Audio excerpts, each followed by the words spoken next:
Thousands of years ago, in the Fertile Crescent where civilization was born, scribes pressed sharpened reeds into wet clay. Those small triangular markings, known today as cuneiform, preserved more than just trade records and royal decrees. Among the lines of wheat harvests and temple donations, there are passages that whisper of something far stranger, prophecies that the gods who came down from the heavens would one day return. These tablets, forgotten in the sands of Mesopotamia, are fragments of what some believe to be a chilling warning of a second coming of the Anunnaki. The Sumerians never spoke of their gods as distant or metaphorical. To them, the Anunnaki were not spiritual abstractions, but flesh and blood rulers, beings with radiant power, taller and mightier than men, who descended from the sky in vehicles that blazed with fire. They gave kingship, they dictated law, they divided territory. And yet, in certain fragments scattered across Sumer, Akkad, and Babylon, there are hints that their time among humans was never permanent. The tablets speak of departure, of a return to the heavens, and of a cycle, that one day the gates would open again, and the lords of the shining sky would descend to reclaim their dominion. Consider the most mysterious of these texts, fragments from the temple libraries of Nippur and Uruk. Archaeologists sifting through the ruins discovered hymns and laments that describe the gods leaving the cities, abandoning their shrines, and promising to return when humanity was again in chaos. One tablet, broken and scorched, speaks of a future age when men would forget the language of the stars, when rivers would turn against their banks, when kings would no longer heed justice. Only then, the tablet says, the sons of Anu will walk once more upon the black-headed people. The black-headed people was the Sumerian name for themselves, for humanity. Was this merely a metaphor for political collapse? Or was it a prophecy encoded in clay that points to an actual second coming of the Anunnaki? Scholars argue fiercely. Some claim these are nothing more than mythic cycles, poetic ways of explaining how cities rose and fell. But others, reading between the lines, see something far more literal.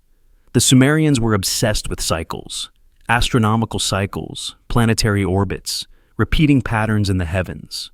Their gods were associated with stars and planets, Inanna with Venus, Nana with the moon, Utu with the sun, Enlil with the winds of the sky. The Anunnaki were not just spirits, they were celestial powers incarnate. If the tablets speak of their return, could it be linked to cycles of the heavens? Perhaps the mysterious 600-year orbit of the planet the Sumerians called Nibiru? Imagine, for a moment, that what the Sumerians etched into their tablets was not symbolic myth, but observation. They claimed the Anunnaki descended from Nibiru, a wandering world that periodically entered the inner solar system. Each arrival brought upheaval, floods, earthquakes, the reshaping of kingship. If this cycle is real, then the prophecy tablets may not be poetry at all, but a record of astronomical recurrence. They may be saying, the gods left because their world drifted away, but they will return when the heavens align again. And if that orbit is on the scale of thousands of years, then perhaps, just perhaps, our generation stands at the edge of their return. The chilling part is that the tablets also describe signs that would precede the gods' reappearance. They speak of unnatural floods, of plagues that sweep nations, of stars that wander where they should not. They speak of human pride rising too high, of mortals building towers that touch the realm of heaven, and of a great correction that would come from the sky. Look at our world now. Rising seas, viral pandemics, celestial anomalies, and the construction of towers of steel and silicon that reach into the clouds. Are we unconsciously fulfilling a script written 5,000 years ago? Let us not forget the Epic of Gilgamesh, the oldest known epic in human history. Buried within its poetry are references to encounters with beings of the sky and laments of gods who withdrew from mankind. At the end of one fragment, there is a haunting line.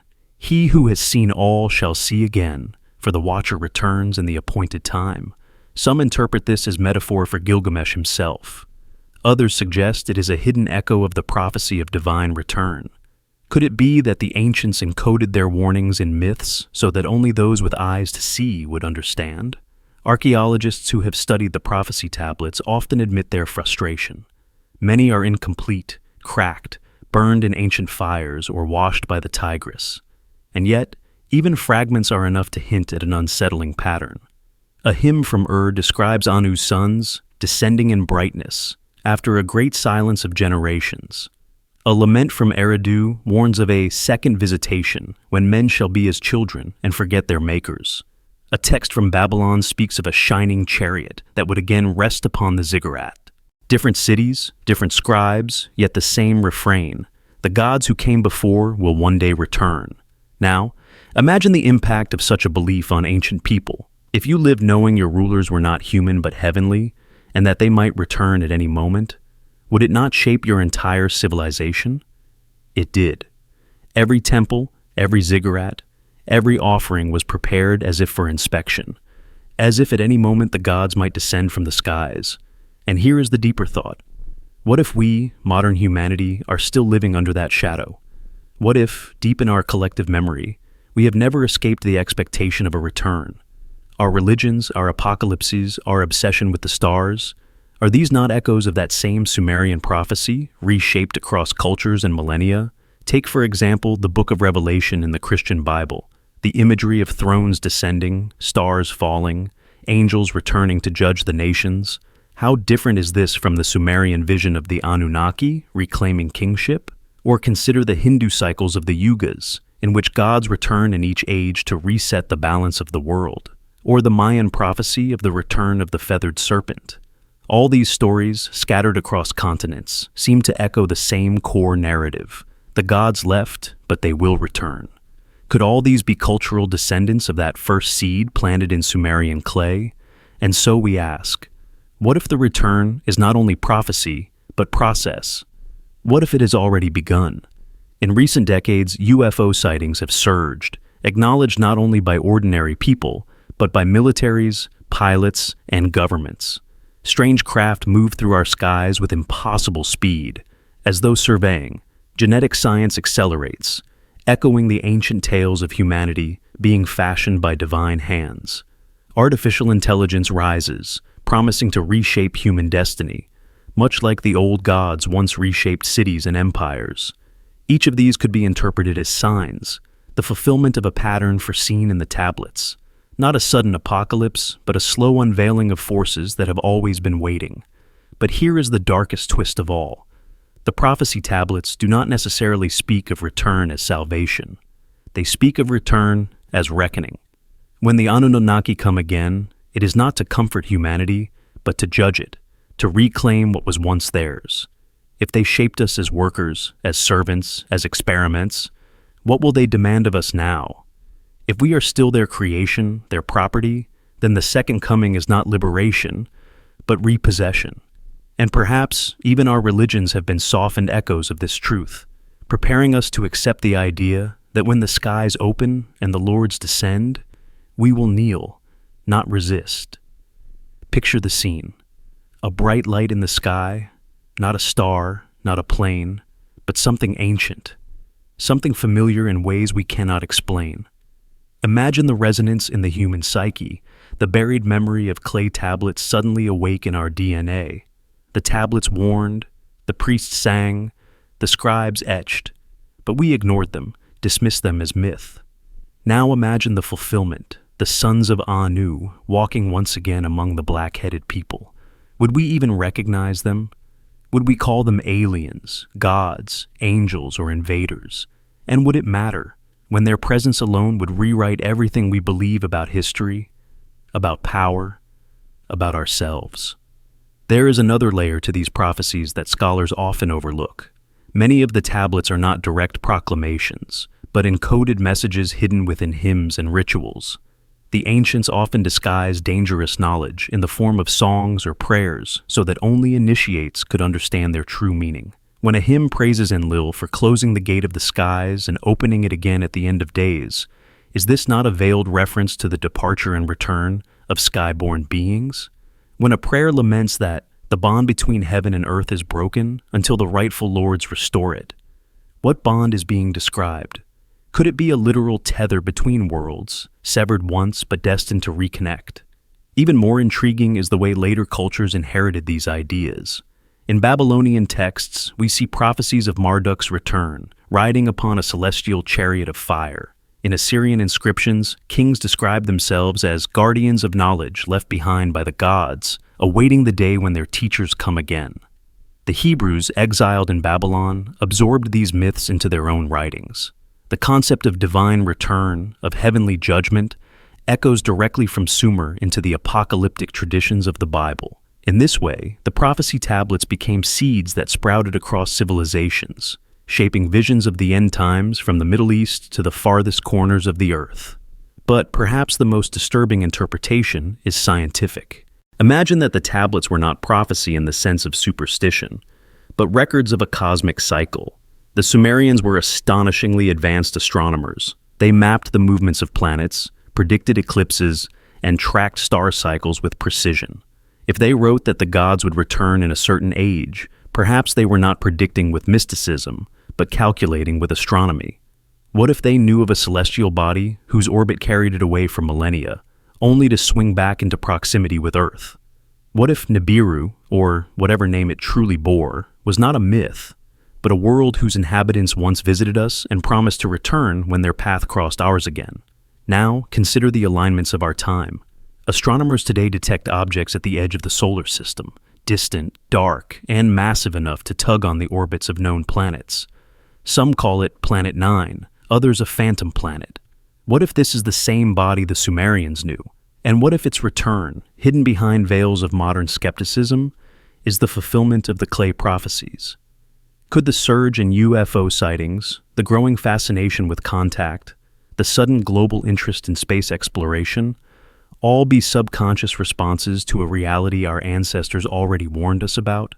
Look at the psychology of prophecy itself. Humanity has always lived with a sense of expectation, of waiting for something to descend from the sky. From comets to messiahs, from flying saucers to end times revelations, we cannot shake the feeling that history is not linear, but cyclical, and that what has been will be again. The Sumerian prophecy tablets might be the earliest crystallization of this instinct. They told us the gods would leave, and they told us the gods would return. Every culture since has carried the same seed, translated into their own symbols. And perhaps that seed is now breaking open once more. The implications are staggering. If the Anunnaki do return, will they recognize us as their descendants, their servants, or their rivals? The tablets do not clarify. Some passages suggest benevolence, promising restoration and order. Others hint at wrath, describing fire from the sky and nations brought low. It may depend not on their intent, but on our condition when they arrive. If humanity is divided, chaotic, consumed by greed and war, then the return may come as judgment. If we are united, seeking knowledge, perhaps they will come as teachers. The ambiguity itself is terrifying, for it means we do not know whether to prepare with open arms or with shields raised. Even now, fragments of prophecy continue to be unearthed.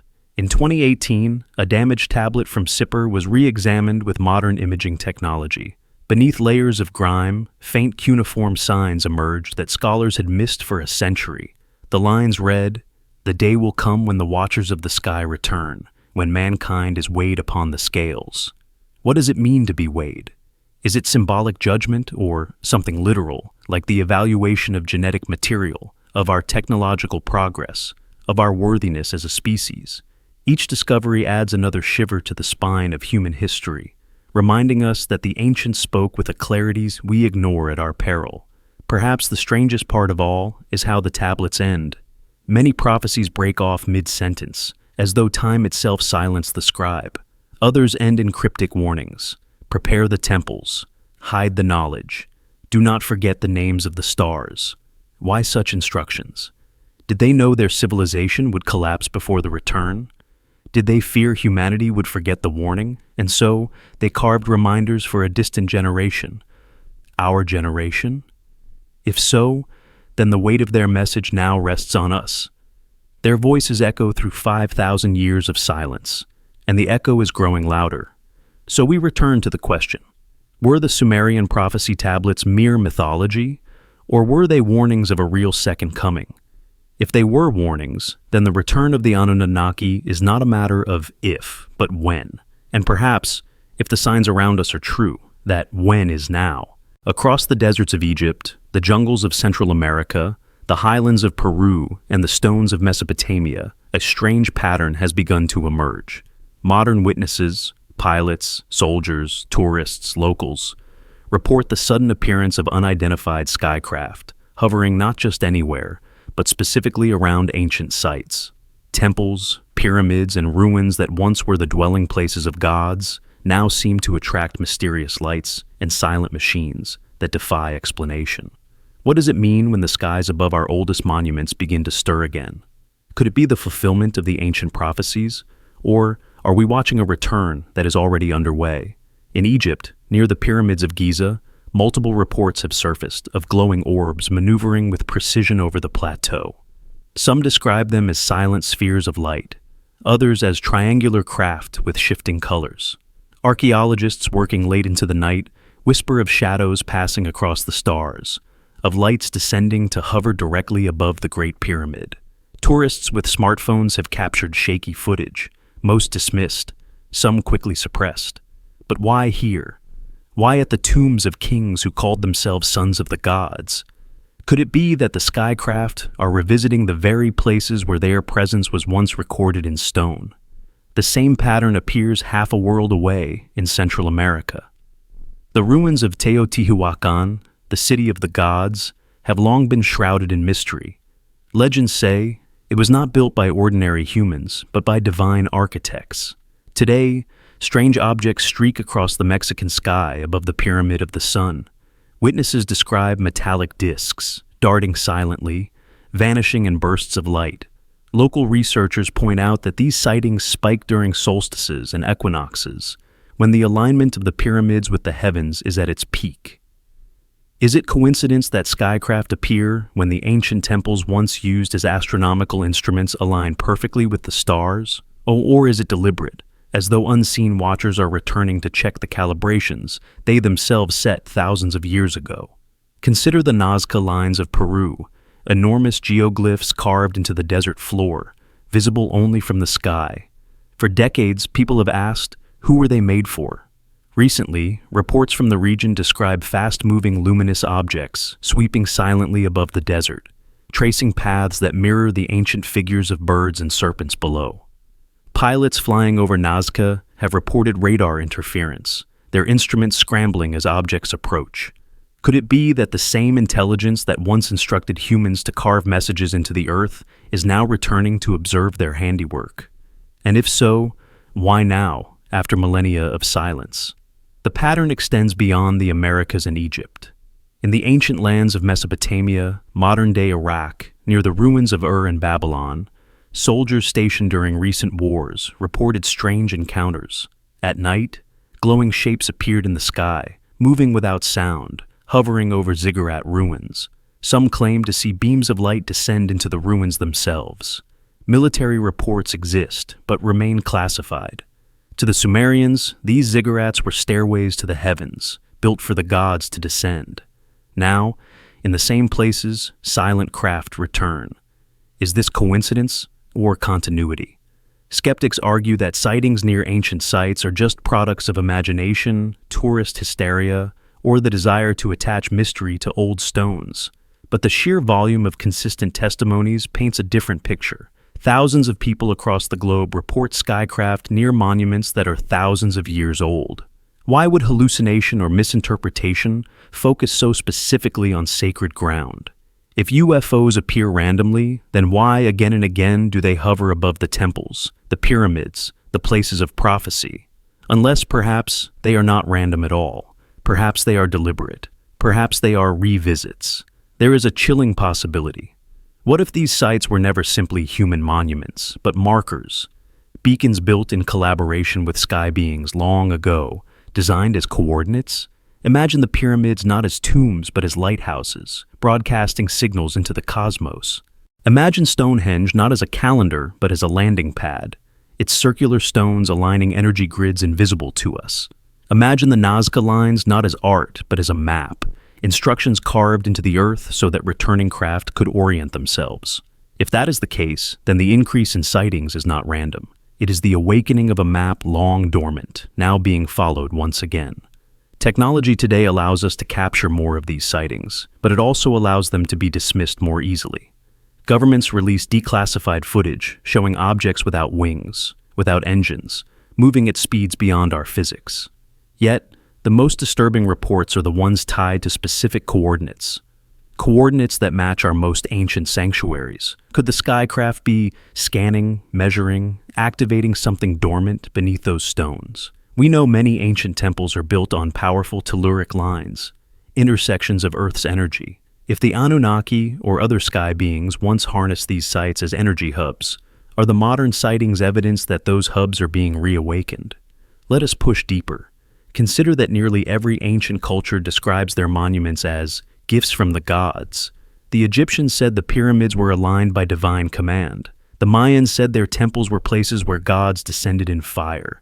The Sumerians wrote that their ziggurats were waiting places for the return of Anu's sons. If those were instructions, not myths, then perhaps the beings who once guided their construction are now returning to verify them. The increase in sightings near these sites could be reconnaissance, scouts preparing for something larger, and the timing is ominous. We live in an age of global turmoil, pandemics, wars, climate collapse, and rapid technological change. The very conditions described in prophecy tablets as precursors to the return. Is it possible that the sudden rise in skycraft near ancient sites is a signal that the prophecies are activating? That the watchers in the sky are preparing humanity for an encounter it cannot avoid? Even governments, once silent, are no longer denying. Military pilots report craft near restricted zones, often aligned with ancient sites. Declassified Pentagon reports admit the phenomena are real, though unexplained. And yet, no one in power directly addresses why so many encounters cluster around places of ancient worship. The silence itself may be the answer. If they know, they cannot tell. If they suspect, they dare not confirm. For how would humanity react if told that the gods of its ancestors are returning to the very shrines built in their honor? The question is not whether skycraft are real. The evidence is overwhelming. The question is why they return again and again to the same stones, the same sacred mountains, the same deserts where humanity first recorded contact. What are they seeking? What are they preparing? If these are indeed the Anunnaki, their return may not be announced with trumpets and fire, but with silent reconnaissance, craft hovering like shadows over the monuments of their first reign. Reports from Asia add to the mystery. In India, near the ancient site of Ellora Caves, locals describe glowing discs hovering above the intricately carved temples that legends say were built in a single night by divine architects. In Cambodia, tourists visiting Angkor Wat have captured strange lights darting above the towers at dawn. Pilots flying over the Himalayas have long reported luminous craft near Mount Kailash, the peak considered by many traditions as the axis of the world, the home of gods. Again, the question arises, why do these phenomena appear precisely at humanity's oldest spiritual centers? Why do they trace the paths of myth? Europe is no different. Stonehenge in England, a circle of massive stones aligned with solstices, has long been associated with the sky. Modern visitors often report glowing spheres weaving silently between the stones at night. Nearby farmers tell of beams of light descending, their animals restless, their equipment malfunctioning. Some researchers argue that Stonehenge was built not as a calendar, but as a beacon for skycraft. If that is true, then the recent increase in sightings there is not random. It is a signal that the beacon is once again in use. The stones may be waking, responding to forces we can no longer perceive. Even Antarctica has joined the chorus.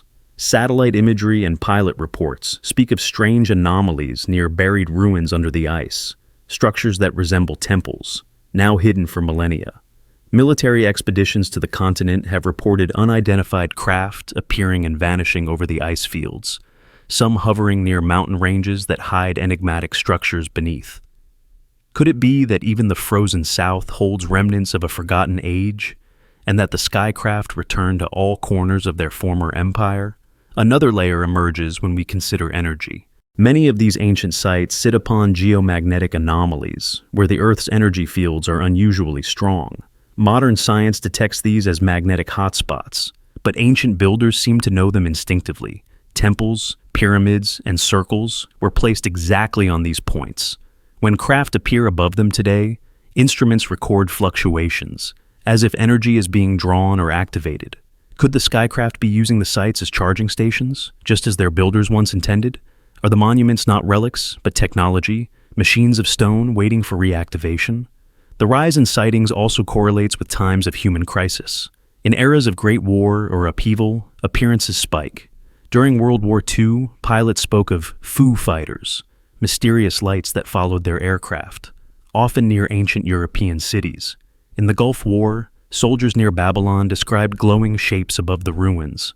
In the modern Middle East, craft have been seen above sites sacred to multiple faiths. It seems whenever humanity reaches a breaking point, the watchers return to the places where their power was once manifest. Are they warning us, guiding us, or ensuring that the story they began thousands of years ago does not unravel? Some researchers suggest the increase in sightings is preparation, reconnaissance before contact. Just as scouts survey a battlefield before an army moves, these craft may be mapping, scanning, measuring the old sites and the people who still gather around them. The monuments may serve as anchors, coordinates for whatever comes next. If the Anunnaki intend to return in full, their first step may be to reclaim their temples, their pyramids, their gateways.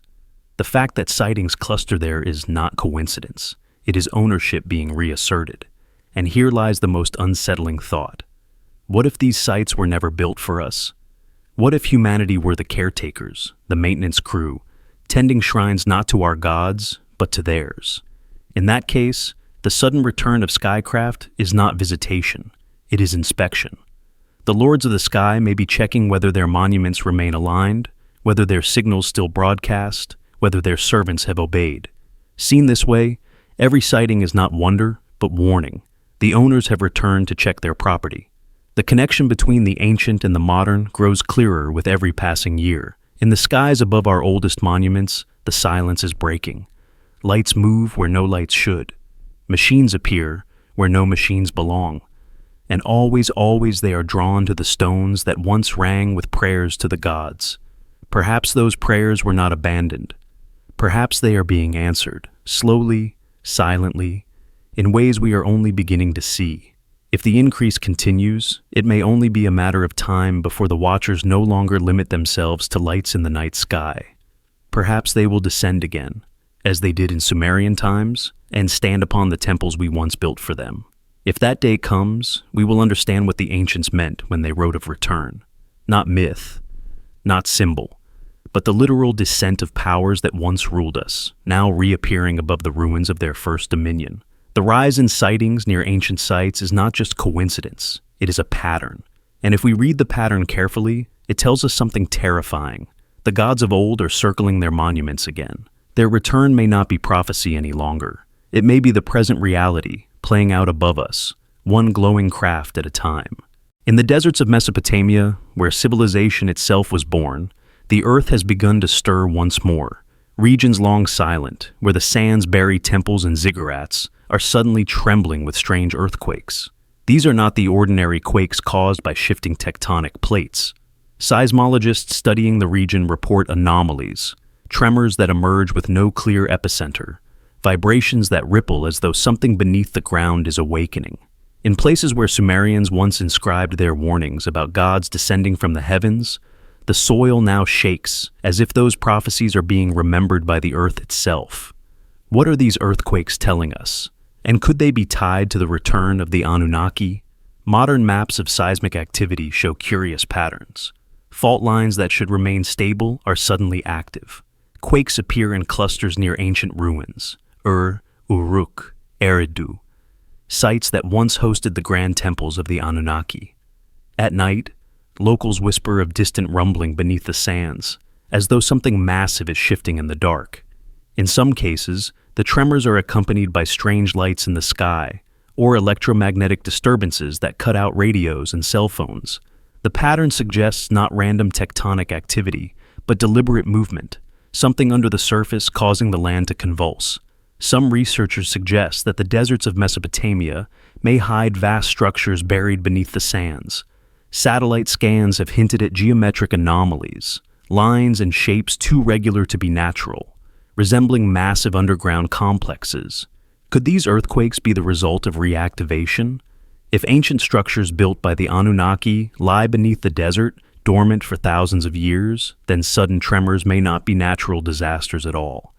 They may be machines, chambers, or gateways stirring back to life, sending shock waves through the crust as they awaken. The ancients themselves warned of such events. In Sumerian laments, priests wrote of the earth shaking when the gods descended. The ground cracked as the chariots of the sky landed, reads one fragment. In another, the mountains shook when Enlil descended in power. To the ancients, earthquakes were not merely natural, they were divine footprints, the very earth responding to celestial arrival. Could the strange earthquakes of today be the modern echo of the same phenomenon? The ground convulsing under the weight of returning craft, or the opening of hidden chambers? Even stranger are reports of low-frequency sounds preceding the quakes. Locals describe hearing a deep humming beneath the desert floor, a resonance that makes bones vibrate and animals scatter. Seismographs have recorded unusual harmonic tones before certain tremors, tones that resemble mechanical vibrations more than geological stress.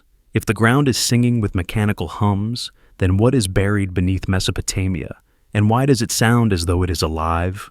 The military presence in the region adds another layer of mystery. Soldiers stationed near ancient sites have long told stories of restricted zones, areas suddenly sealed off after unusual seismic readings. Helicopters patrol deserts that should hold nothing of value. Some suggest that governments know more than they admit, that they are aware of underground installations linked to the very gods of Sumer. Could the earthquakes be reactions to excavation attempts, or even warnings from whatever lies beneath to stay away? Consider also the prophecies carved into clay. Some fragments describe the earth trembling before the return of the lords of the sky. The ground shall shake as they rise again, one tablet says. Another warns, when the desert roars and the rivers turn, the sons of Anu will walk once more. These words were written 5,000 years ago, and yet today the deserts of Mesopotamia roar again with tremors. Could the ancients have encoded literal warnings of seismic signs to watch for? If so, then the strange quakes may not only be geological, they may be prophetic signals that the return is near. Skeptics argue that the region is simply unstable, that shifting plates explain the quakes. Yet these same skeptics cannot explain why the tremors concentrate so precisely near ancient sacred sites, or why they are often accompanied by strange lights and electromagnetic interference.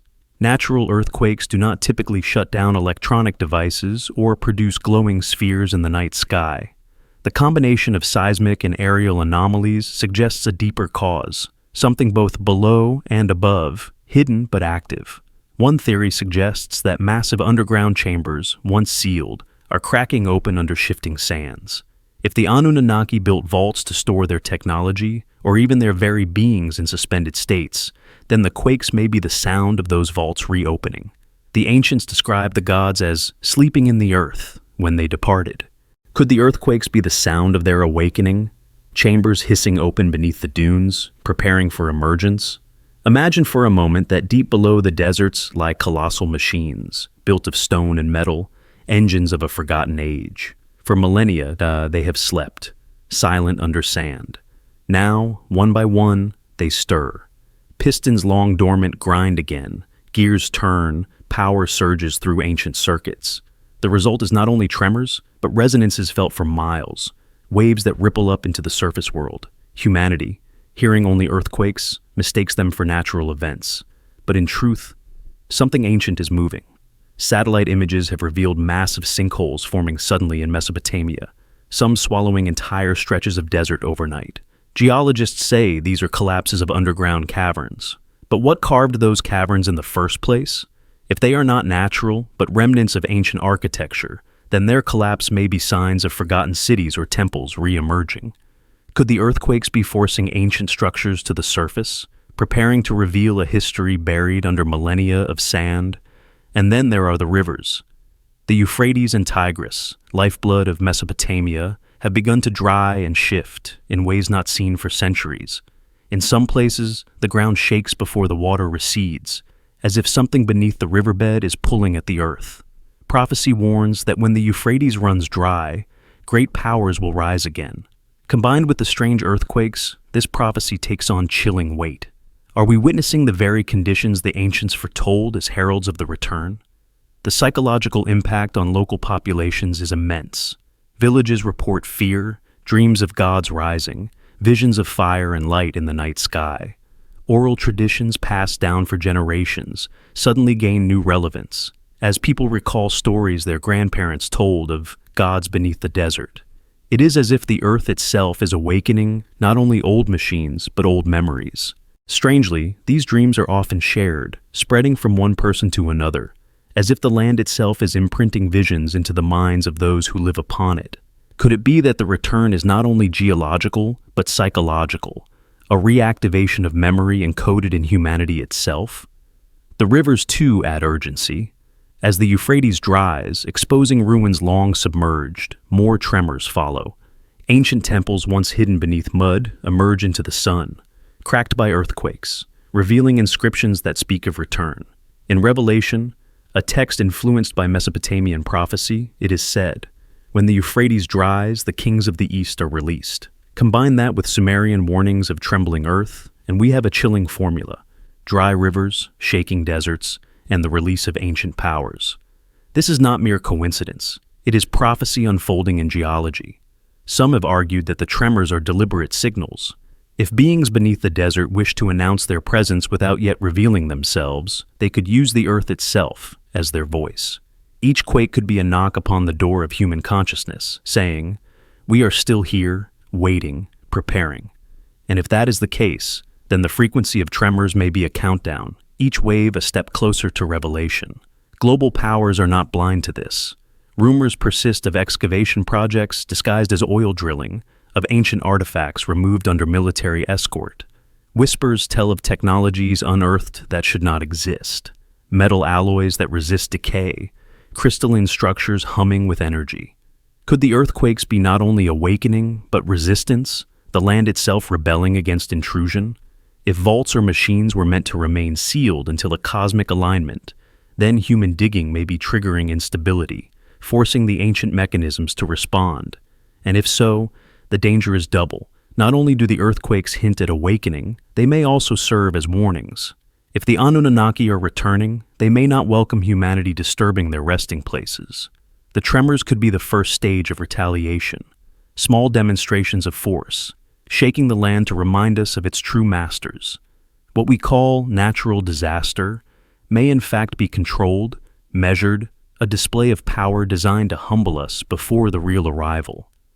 The Mesopotamian deserts are shaking again, and with each tremor the possibility grows stronger that we are not simply witnessing geology. We are witnessing prophecy made flesh, myth made earth. The ground does not roar without reason.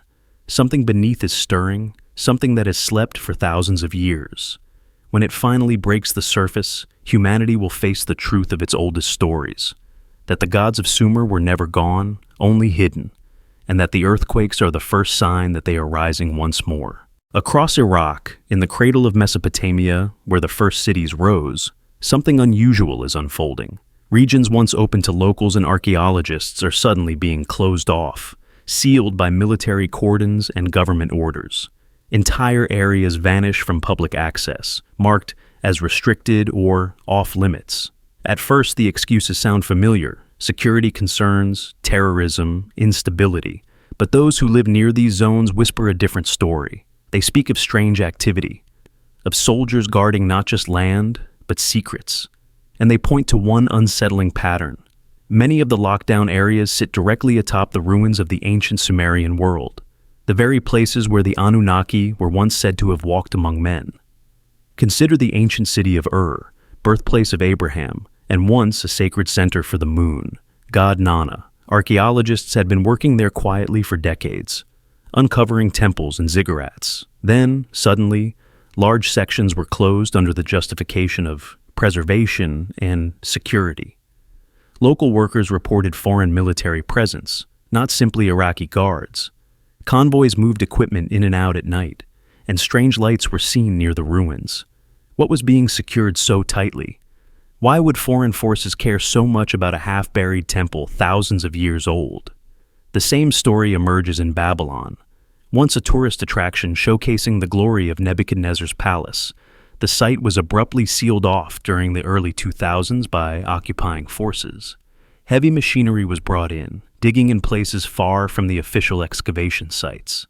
Soldiers spoke of unexplained tremors beneath the ground, of radio interference in the area, of orders that came from levels far above normal chain of command. Some even claimed that objects of extraordinary significance were removed under tight secrecy. If Babylon was once the seat of gods and kings, what remains hidden beneath its bricks that requires 21st century armies to protect it? Further west, near Eridu, the oldest city of Sumer, said in text to be the first place where kingship descended from heaven. The lockdown is even more severe. Satellite images show entire areas around the ruins fenced off, with vehicles stationed on perimeter roads. Locals say they have been forbidden to graze their animals nearby. And yet, archaeologists have quietly noted that seismic activity has increased in the region, alongside unusual electromagnetic readings. It is as if the earth beneath Eridu is stirring, and governments are rushing to keep whatever is there hidden from public eyes. To many, these lockdowns are nothing more than protective measures in a troubled land. But the consistency of their locations, always near ancient sites tied to the Anunnaki, suggests another explanation. What if governments are aware of phenomena unfolding beneath these ruins? What if they know the prophecies of return are not mere legend, but imminent reality? If strange earthquakes, lights in the sky, and buried structures are being detected, then silence and secrecy would be the first instinct of power. After all, how could the world be told that the gods of Sumer might be stirring beneath the deserts of Iraq? Reports from soldiers who served in these regions add fuel to the fire. Some describe being assigned to guard archaeological zones, without being told what they were guarding. Others recall orders to keep civilians far away from specific ruins at all costs. A few even speak of witnessing things that defy explanation. Lights rising from the sands, low humming that seemed to vibrate through their bones, or shadows moving where no human could walk. These testimonies are scattered, often dismissed as imagination, but they form a mosaic of unsettling consistency. Documents leaked over the years hint at classified projects in Iraq involving the recovery of ancient technology. One report claimed that unusual artifacts were removed from Ur and shipped overseas under diplomatic cover. Another spoke of sealed chambers found beneath ziggurats, guarded until their contents could be transported. Such stories sound like fiction, until you realize how aggressively these areas are still protected, how quickly rumors are silenced, and how fiercely information is controlled. If there was nothing extraordinary beneath these ruins, why maintain such secrecy for decades? Locals near the lockdown zones notice patterns outsiders miss. They speak of nights when the desert glows faintly, as though from underground light. They describe hearing the ground rumble without any earthquake being reported. Some swear that flocks of birds avoid certain areas entirely, circling but never landing. To those who have lived on this land for generations, such changes are not dismissed. They are omens. And in their stories, the omens always point to the same conclusion. Something buried is waking up, and the governments know it. Perhaps the most chilling aspect is the silence of the global community. Archaeological discoveries in Mesopotamia once made headlines. Now, findings are rare, and when they do appear, they are mundane. Pots, walls, tools, never revelations. Yet the sands continue to hide layers of history deeper than any other land on Earth. The sudden absence of major discoveries suggests not that nothing is found, but that what is found is too explosive to reveal. The lockdowns are not for protection of history, but for control of disclosure. To release certain truths would shake the foundation of religion, politics, and human identity itself. The secrecy has echoes in history. During the Second World War, when ancient artifacts were uncovered in the Middle East, they often disappeared into private collections or government vaults. The pattern is old. Discoveries that might rewrite history are swiftly hidden. In Iraq, this pattern has accelerated since the early 2000s. Some scholars argue that the invasion itself was motivated not only by politics or oil, but by something buried, ancient knowledge or technology that modern powers sought to control. If this is true, then the lockdowns are not defensive at all. They are part of a global race for control of secrets that belong not to one nation, but to all of humanity. Satellite images sometimes reveal structures around the restricted zones, roads newly carved into deserts, equipment parks, bases erected with no explanation. Yet, when independent researchers attempt to publish their findings, access is denied, images are blurred, questions remain unanswered. Why blur stretches of barren desert? Why deny archaeology, where civilization was born? Unless what lies there is not barren at all, but the doorway to something governments cannot allow to become public knowledge. Whistleblowers add another layer. A handful of contractors who worked in excavation projects speak of sealed chambers lined with unfamiliar symbols. They describe metallic doors resistant to modern tools, corridors stretching farther than expected. One alleged that inside a chamber near Ur, an object was found pulsing faintly with light, though it had been buried for millennia.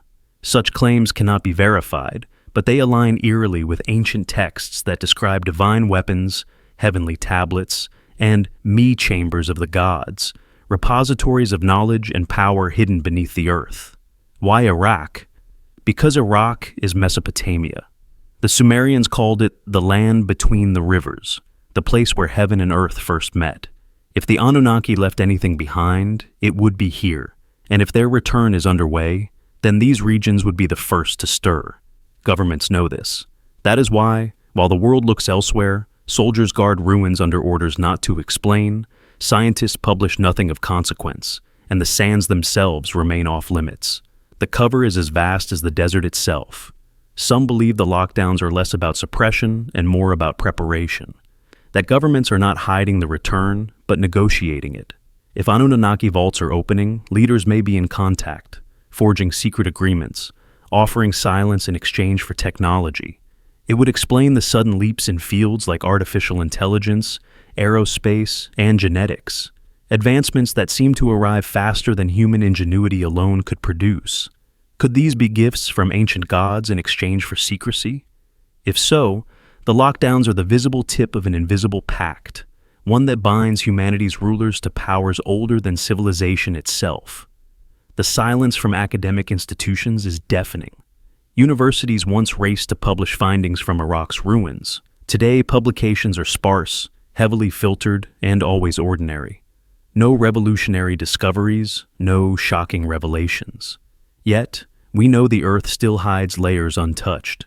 This absence suggests not lack of discovery, but deliberate suppression.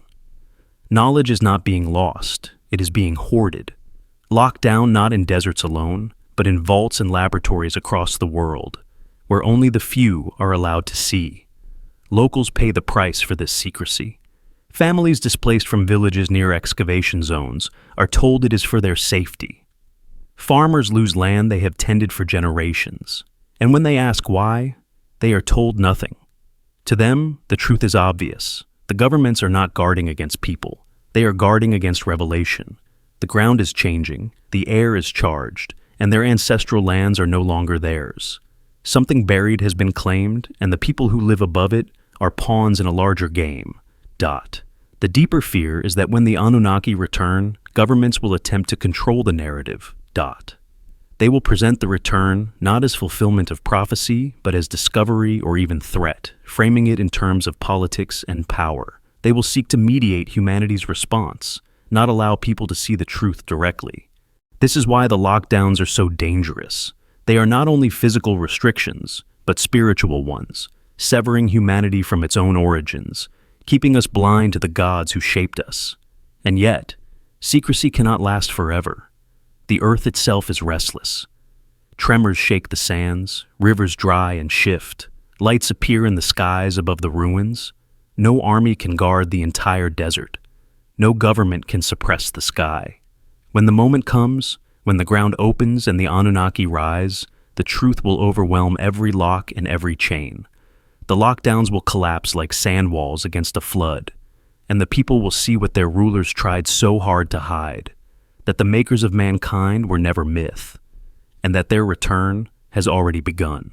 For thousands of years, scattered across civilizations and continents, a single myth has echoed again and again. The gods would one day return, but only when mankind left the earth and touched the stars. It is a haunting prophecy, woven into Sumerian clay tablets, Greek myths, Hindu scriptures, and Mayan calendars. Always the same theme, the same warning, that humanity's attempt to climb into the heavens would trigger the return of the powers that once ruled us. And now, for the first time in history, mankind has truly begun to reach beyond its world. Rockets pierce the sky, satellites orbit the globe, rovers crawl across Mars, telescopes peer into infinity. If the prophecy was ever literal, then this is the moment. This is the age when the gates are meant to open.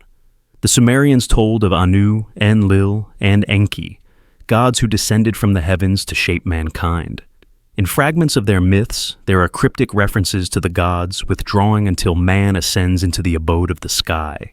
It was as though humanity's expansion beyond Earth was a signal, a trigger for the Anunnaki's return. In the myth of Etana, the shepherd king is lifted into the heavens by an eagle in search of the plant of birth.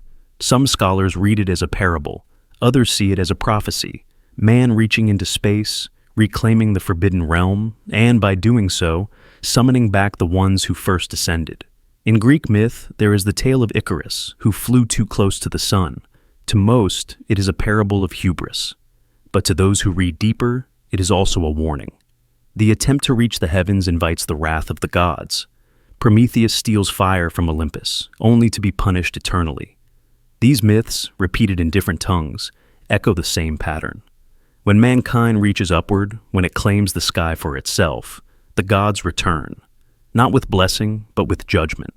In Hindu traditions, cycles of ages describe avatars who descend when mankind reaches new thresholds. Vishnu's final avatar, Kalki, is said to arrive at the end of the current age, when humanity has become advanced yet corrupt. Some interpret this as a prophecy of technology. When man flies among the stars, when machines become godlike, then the gods return to restore balance. Ancient texts describe Vimanas, flying craft of the gods, streaking across the skies.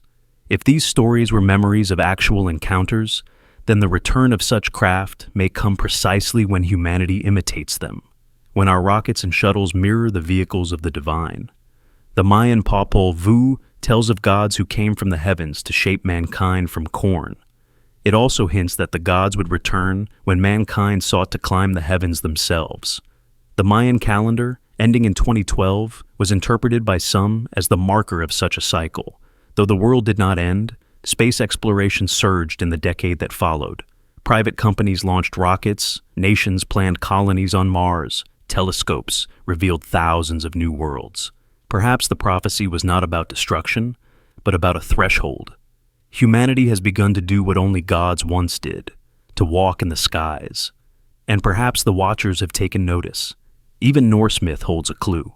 Ragnarok, the twilight of the gods, begins when mankind builds towers that pierce the sky, when the rainbow bridge trembles under the weight of human ambition. The old gods fall, but not before they return one final time, descending into the world to wage war and bring renewal. Again, the theme repeats. Man reaches the heavens, and the gods respond. What is striking is how these myths align with our modern reality. In the last century alone, we have leapt from horses and ships to spacecraft and satellites. In 1969, man walked on the moon, a feat that would have been described as godlike in any ancient text. In the decades since, we have sent probes beyond the solar system, machines that now sail in interstellar space. We stand on the threshold of colonizing other worlds. If the ancient warnings were true, then humanity has crossed the line. We have stepped into the domain of the gods, and their return is overdue. UFO sightings surged in the years following humanity's first space missions. In the 1940s, as rockets began to rise, lights appeared in the skies. In the 1960s, as astronauts reached orbit, encounters multiplied. And in recent years, as Mars missions and private space programs expand, reports of unidentified craft have again increased. It is as though our reaching into the heavens has stirred watchers who had long remained silent. Could the myths of return be literal? Could they mean that once humanity begins to ascend, those who once ruled us would descend again? The psychological power of this myth cannot be overstated. For millennia, mankind dreamed of reaching the stars. Now that we are doing it, the ancient warning rings louder than ever. What if our triumph is also our trigger? What if Apollo's leap, the rockets of today, the colonies of tomorrow, are the signal that calls the gods back? To them, our ascent may not be progress. It may be trespass. The heavens may not have been empty after all, but occupied territory, watched carefully, waiting for us to cross the line. In African traditions, there are echoes of the same warning. The Dogon people of Mali spoke of gods from Sirius, beings who descended long ago and promised to return when mankind once again reached for the skies. They described in detail the invisible companion star Sirius B, centuries before modern telescopes confirmed its existence. To them, the heavens were not distant. They were inhabited. Their myths speak of the Nomo returning when humans achieved the ability to travel among the stars. For centuries, this seemed impossible. Today, it is not. Humanity builds ships capable of crossing the void, and the Dogon prophecy takes on new urgency. Chinese myths, too, tell of the return of heavenly rulers when mankind builds ladders to the sky. In the tale of Ho Yi and Chang'e, humans reaching heaven triggers divine consequences, reshaping the world below. Ancient records of flying dragons and fire carts were once dismissed as fantasy, but now they read like precursors to rockets and spacecraft. As China builds space stations and prepares lunar bases, one cannot help but wonder, are we reenacting myths written thousands of years ago? Are we the generation that fulfills the condition of return? Modern milestones make the myths feel more literal than ever. In 1977, the Voyager probes left Earth carrying golden records, messages for whoever might find them in the stars. The ancients would have seen this as the ultimate act of hubris, mankind announcing itself to the heavens. And perhaps it was heard. In 1977, the same year Voyager launched, astronomers detected the WOW signal, a mysterious burst of energy from deep space, never repeated. Was this coincidence, or was it an answer? Could the act of sending human knowledge into the cosmos have triggered a response, just as the prophecies suggest? The alignment of myth and history is almost too precise to ignore. Sumerians warned that when man reached the skies, the gods would return. Greeks told of punishment when men climbed too high. Hindus described avatars descending in ages of great power. The Mayans spoke of cycles ending with mankind's ascent. The Dogon foretold the return of beings from Sirius when humans reached for the stars. All these cultures, separated by oceans and time, carried the same thread. It is as if the memory of an ancient pact was scattered across the world. Mankind may rule the earth, but the sky belongs to the gods. The moment we cross into it, they return. And what of today? We prepare to colonize Mars. We build telescopes capable of seeing the origins of time itself. We plan mining operations on asteroids. We dream of starships. Every one of these steps is a triumph of human ambition, but also the fulfillment of prophecy. If the myths are true, then every rocket launch is a call. Every probe, every satellite, every machine we send upward is another signal. Mankind has reached the stars. The conditions of return have been met. This possibility changes how we see the future. Perhaps humanity's next encounter with extraterrestrials will not be an accident, not a discovery, but a fulfillment. Not contact, but return. And if that is true, then our future in space is already intertwined with powers that claimed the heavens long before us. The myths are not dead. They are alive, timed to awaken the moment mankind leaves its cradle. And now, as we climb into the stars, their promise hangs over us. The return is not tomorrow, it may be now. For centuries, the pyramids of Egypt and the ziggurats of Mesopotamia have stood as monuments to forgotten ages. They rise from the sands like stone enigmas, their purpose debated endlessly by scholars. Were they tombs, temples, or were they, as ancient myths suggest, the very landing places of gods who came from the sky? Today, new testimonies and reports add fuel to the most unsettling possibility. That unidentified flying objects, craft unlike anything constructed by man, continue to appear near these ancient structures.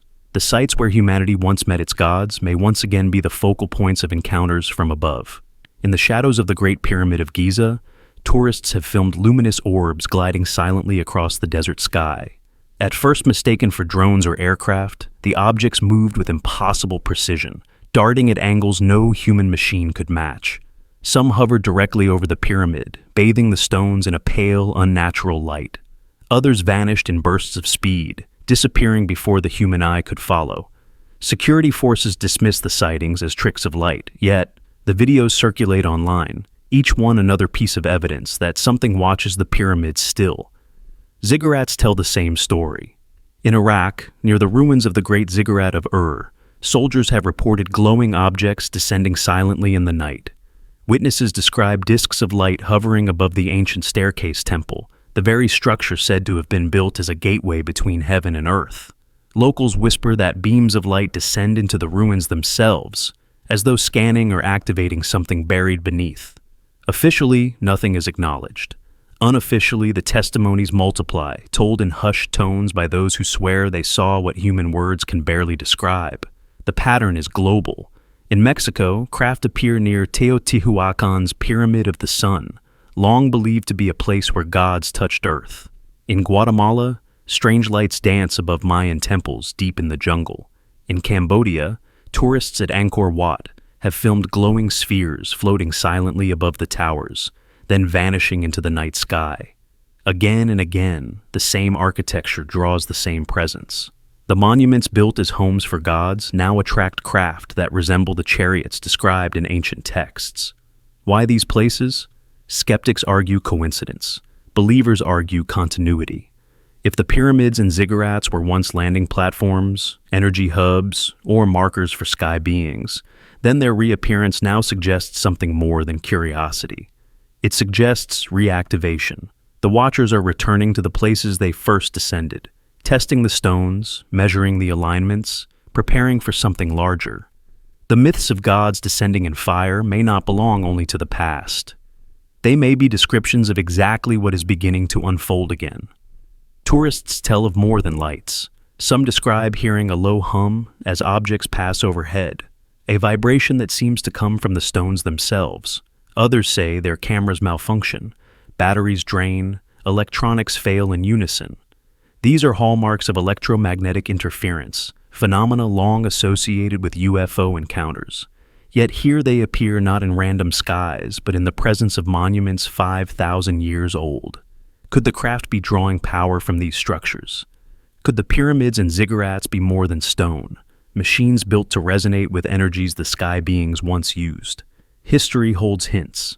Ancient inscriptions speak of gods arriving in shining chariots that landed upon ziggurats.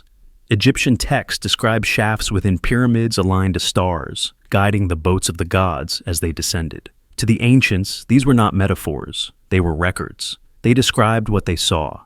Sky beings using the monuments as gateways. Today, modern reports echo the same imagery. Lights descend, objects hover, the stones respond, the cycle repeats. In recent years, leaked military footage has confirmed unidentified craft moving in ways no known technology can. Yet the detail most overlooked is their tendency to appear near ancient sites. Pilots in Iraq report objects darting over ruins. Archaeologists in Egypt whisper of strange lights at dig sites, and locals across Mesopotamia describe craft appearing whenever tremors shake the ground near ziggurats. The correlation is too precise to ignore. The pyramids and ziggurats are not relics. They are active nodes in a network that still hums beneath the surface of history. The symbolism of these encounters is overwhelming. Imagine standing where your ancestors once offered sacrifices to sky gods, only to see new lights descend from above. Imagine watching the same pattern unfold across continents, from Egypt to Mesopotamia to the Americas. The message is clear. The beings associated with these monuments are still here. They have never left. And as humanity reaches further into the stars, they return to the stones where the first meeting took place.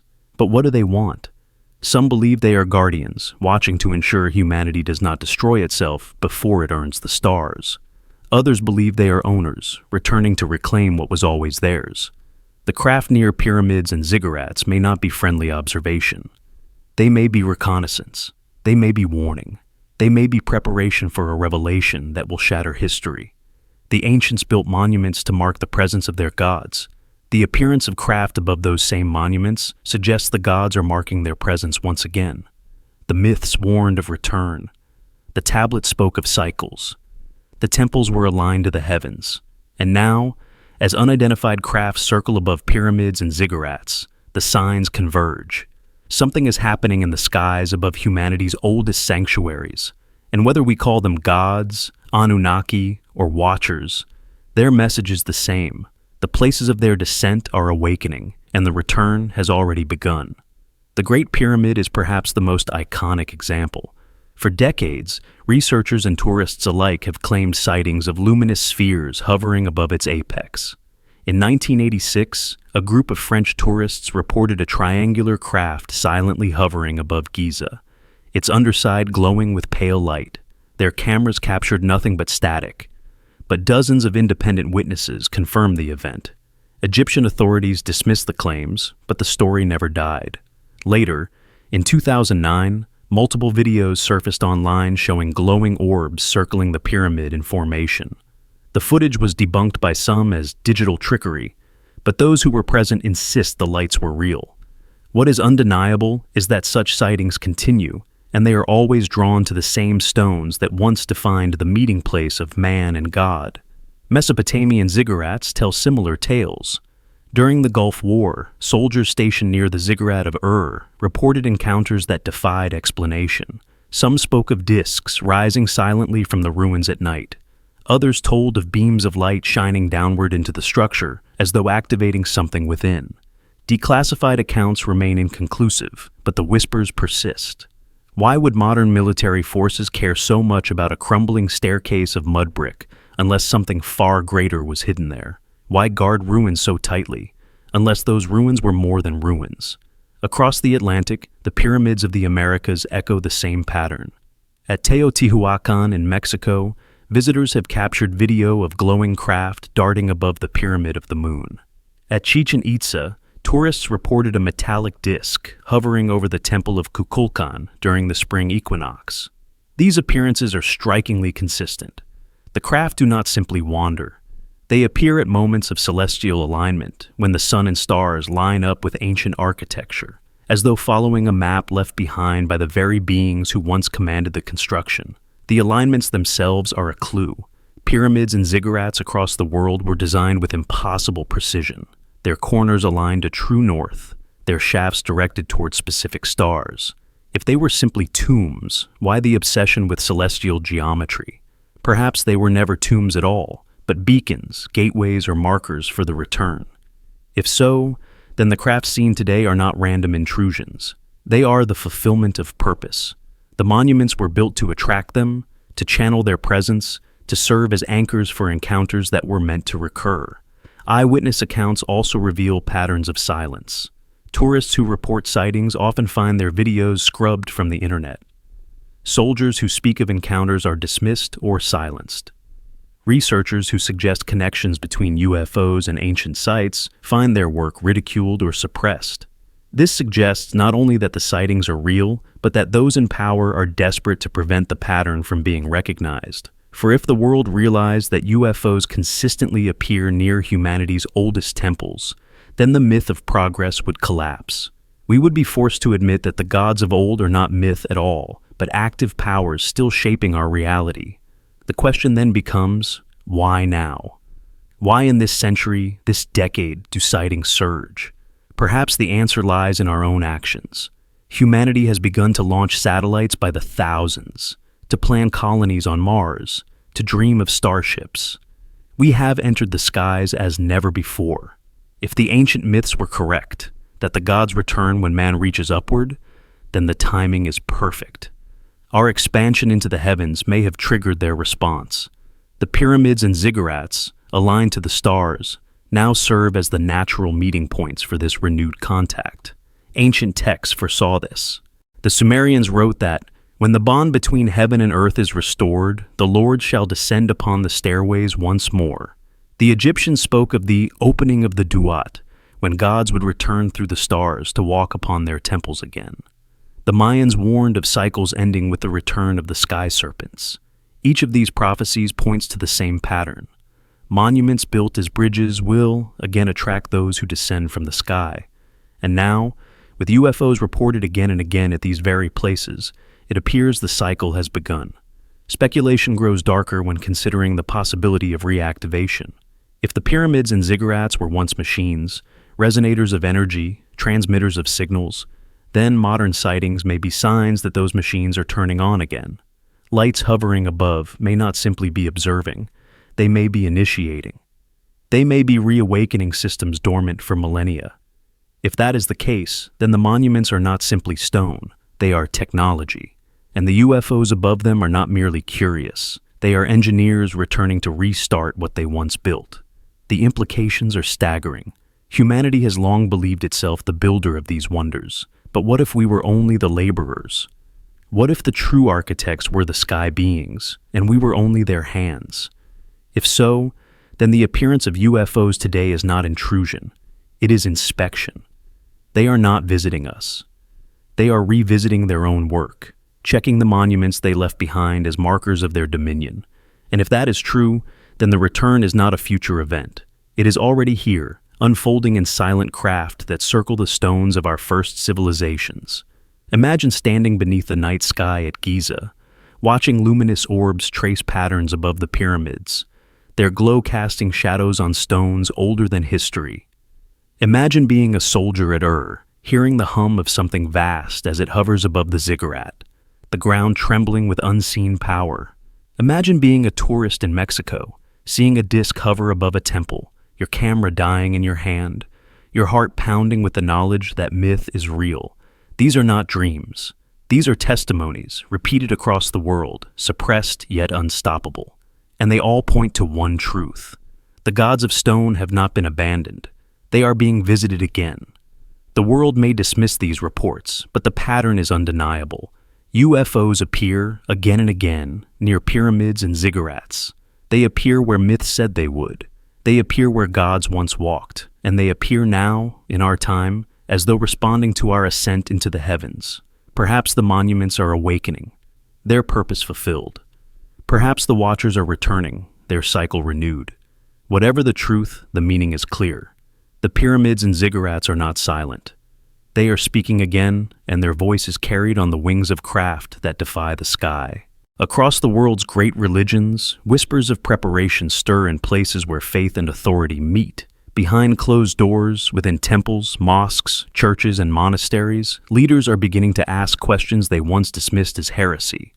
What if humanity is not alone? What if the gods spoken of in Scripture were not metaphors, but beings of flesh and fire who walked the earth before and promised to return? And what if their return is no longer a distant myth, but an unfolding reality? To admit this openly would shake entire civilizations. And so, quietly, interpretations are shifting. Ancient words are being reread.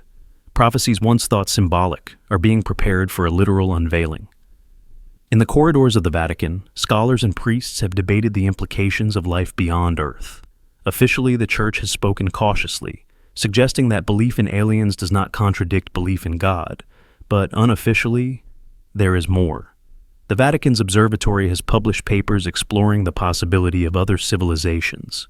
Priests have even suggested that if such beings exist, they too would be part of God's creation, perhaps even closer to Him than us. But behind such gentle words lies a deeper recognition. If the sky beings of ancient Sumer, Egypt, and Mesoamerica return, then the Church must already have an interpretation ready. Better to absorb the revelation than to resist it.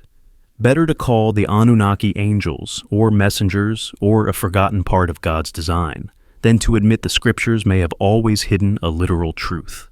In Islamic traditions, clerics debate passages of the Quran that speak of beings between the heavens and the earth. Some scholars quietly suggest that these could be references not only to angels and jinn, but to other intelligences. The Quran states that God is Lord of the worlds, plural. What if those worlds are not metaphors, but literal planets? In hushed gatherings, imams explore the possibility that extraterrestrial beings may fit within the divine order, and that their return could be the fulfillment of God's will. Already, reinterpretations emerge. The return of the Anunnaki could be framed not as a threat, but as part of the grand story of humanity's testing. Quiet sermons hint at openness, at the need to reconcile faith with revelations of the skies. In Hindu traditions, the ground is already fertile. The Vedas describe vimanas, flying craft of the gods, battles in the skies, and beings who descend to guide or punish. Religious leaders, facing questions from modern believers, reinterpret these not as mythology, but as potential history. The avatars of Vishnu, descending to restore balance, could be reimagined as sky beings returning when humanity reaches an age of chaos. Some gurus already speak openly of this, framing the possibility of extraterrestrial contact as a confirmation of Dharma, a sign that the cycles of time are reaching their turning point. To many Hindus, such an interpretation does not destroy faith, it strengthens it. Judaism, too, quietly prepares. Scholars revisit Ezekiel's vision of a flying chariot, wheels within wheels, creatures of fire moving with mechanical precision. Once thought to be mystical allegory, it is increasingly described in some circles as a literal encounter. The possibility that the prophets themselves witnessed sky beings is whispered in academic halls and rabbinical debates. The return of such beings could be cast not as alien invasion, but as the continuation of God's covenant, the fulfillment of a promise hidden in plain sight. By reframing the Anunnaki as agents of the divine, faith can absorb shock into continuity. Even Buddhism, often seen as detached from questions of gods, adapts. Some monks speak of countless worlds and beings in the cosmos, echoing the Buddha's words of infinite realms. The return of sky beings can be explained as part of samsara, the endless cycle of rebirth and return. If they come again, it is not strange. It is simply another turning of the wheel. Such interpretations are gentle, yet powerful, ready to keep the faithful steady when the skies split open with lights no longer deniable. What unites all these preparations is a strategy of survival. Religion is not only belief, it is power, authority, the structure of civilization. If the Anunnaki return, the first question billions will ask is, how does this fit with my faith? Leaders know they must answer swiftly before doubt spreads. That is why interpretations are shifting now, in silence. Prophecies of return, once framed as spiritual, are quietly read as literal. Passages of fire from heaven, of gods descending, of watchers from the sky, are being prepared for retelling in a new age.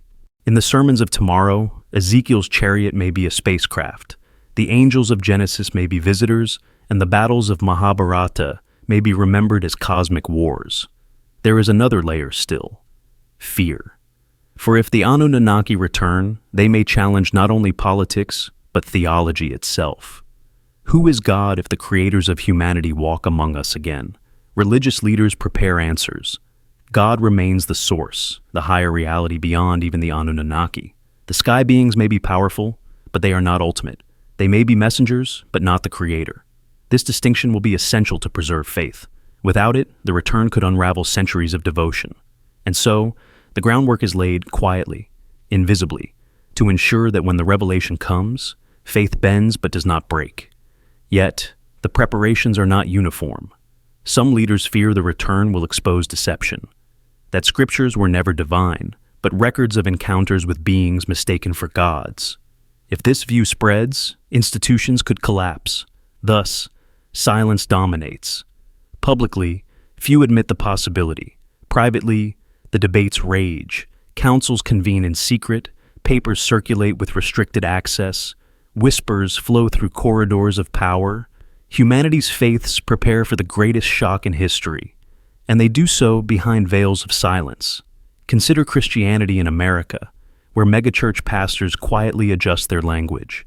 Sermons once focused on Satan and angels now speak of powers in the heavens and mysteries beyond our world. They remind congregations that the Bible never says Earth holds the only intelligent life. Instead, it proclaims a universe teeming with God's creation. The reinterpretation is subtle but deliberate, preparing millions of believers to accept that visitors from the skies do not shatter faith but expand it.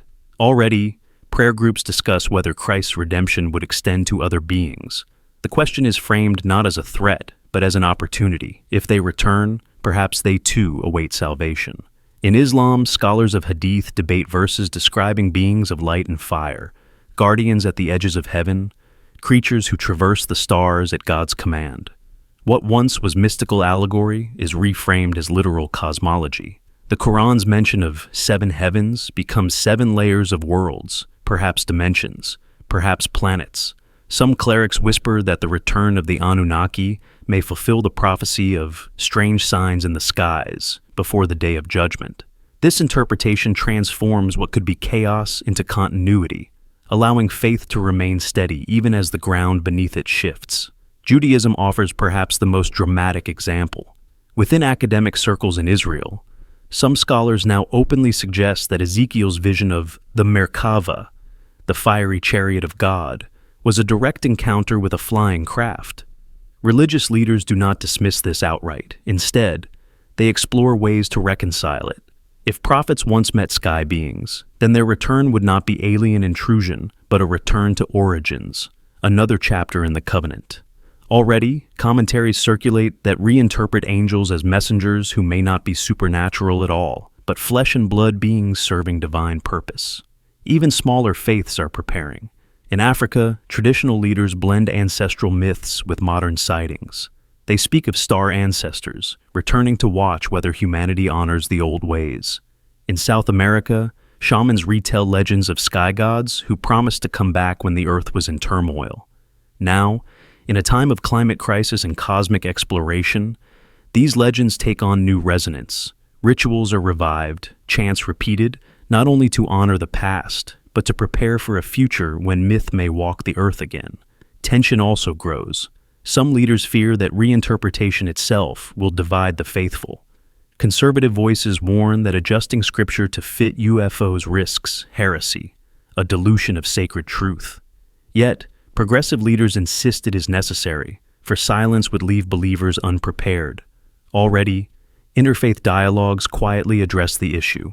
Vatican scholars meet with Muslim imams, rabbis meet with Hindu thinkers, discussing how to present a united front when the skies no longer hide their secrets. For if revelation comes, it will not respect denominational lines. It will shake the entire world at once. And so, across faiths, the preparation continues. The return of the Anunnaki may be described as the coming of angels, the arrival of avatars, the descent of messengers, or the reawakening of ancestors. Each tradition will tell the story in its own words, but the core message will be the same. The heavens are alive, and the visitors are part of a plan greater than we imagined. Quietly in sermons and scriptures, in councils and prayers, leaders are laying the foundation.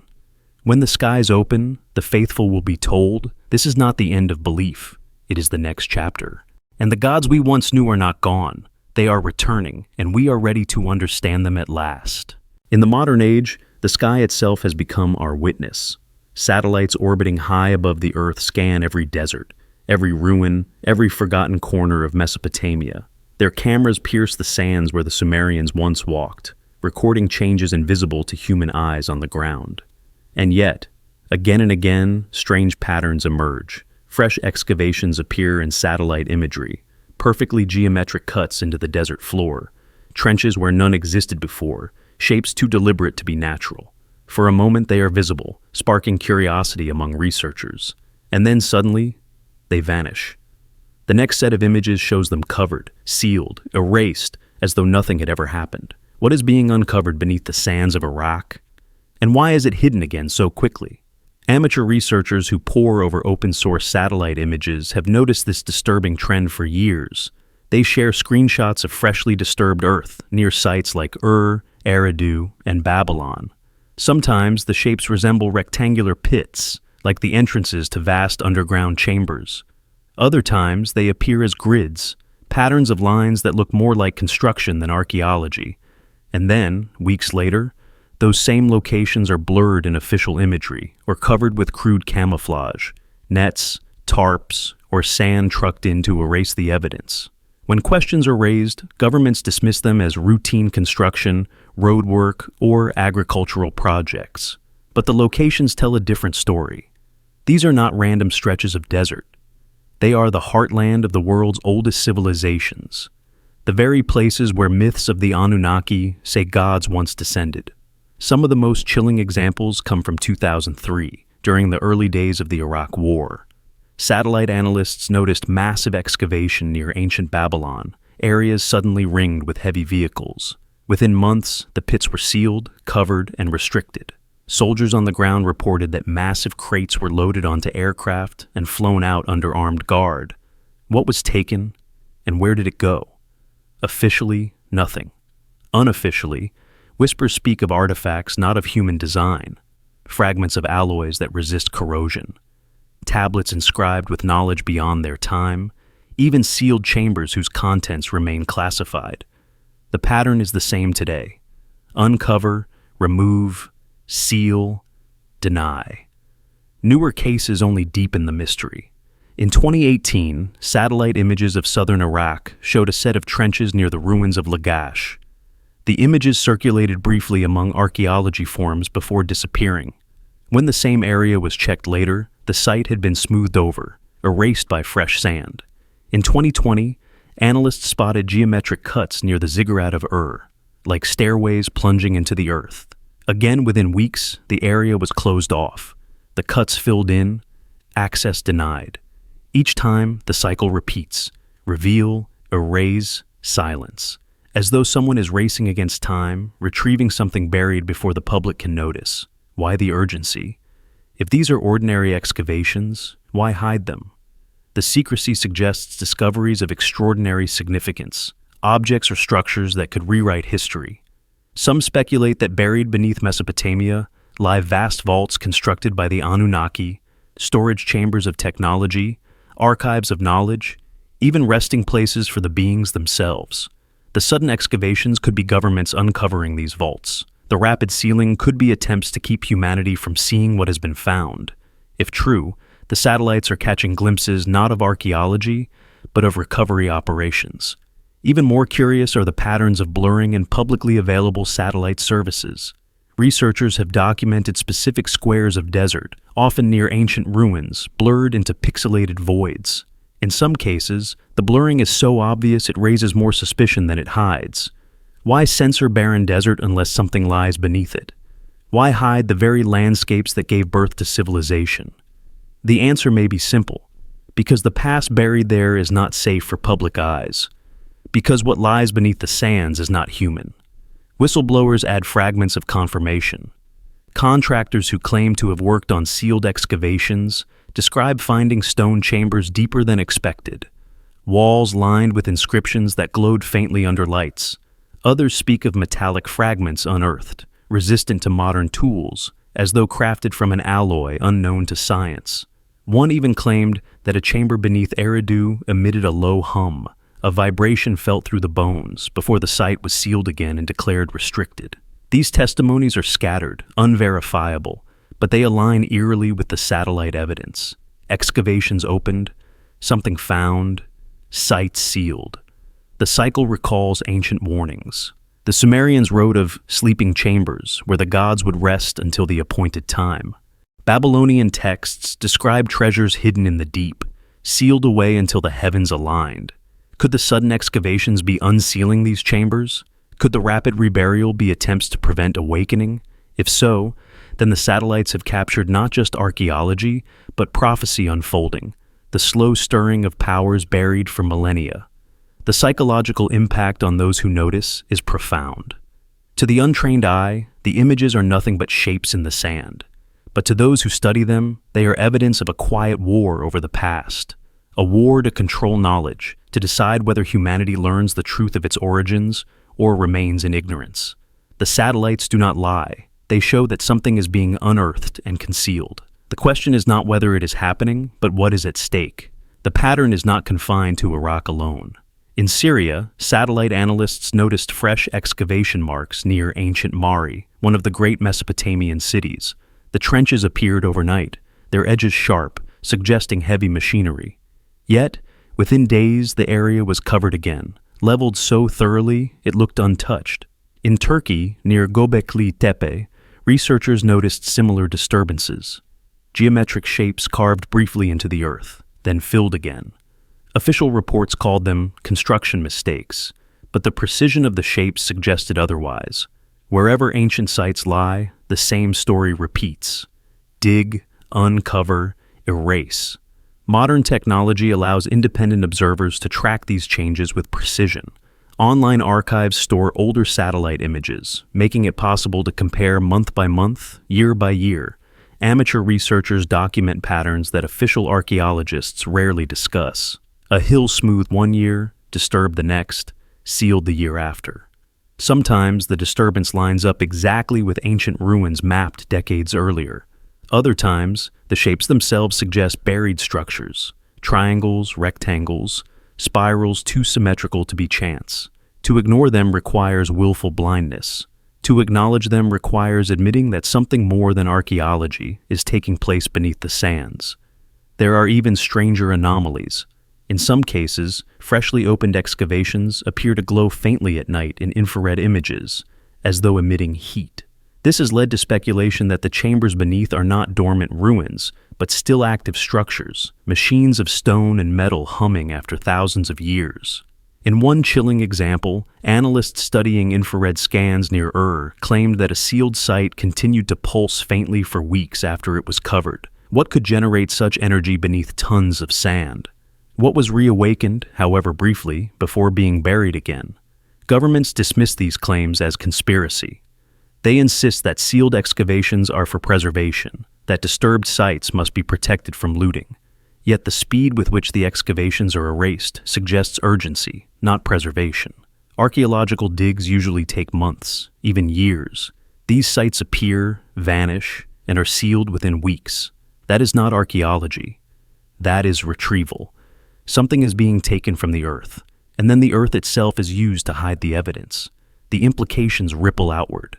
If ancient vaults of the Anunnaki truly lie beneath Mesopotamia, then their recovery is the most important project in human history.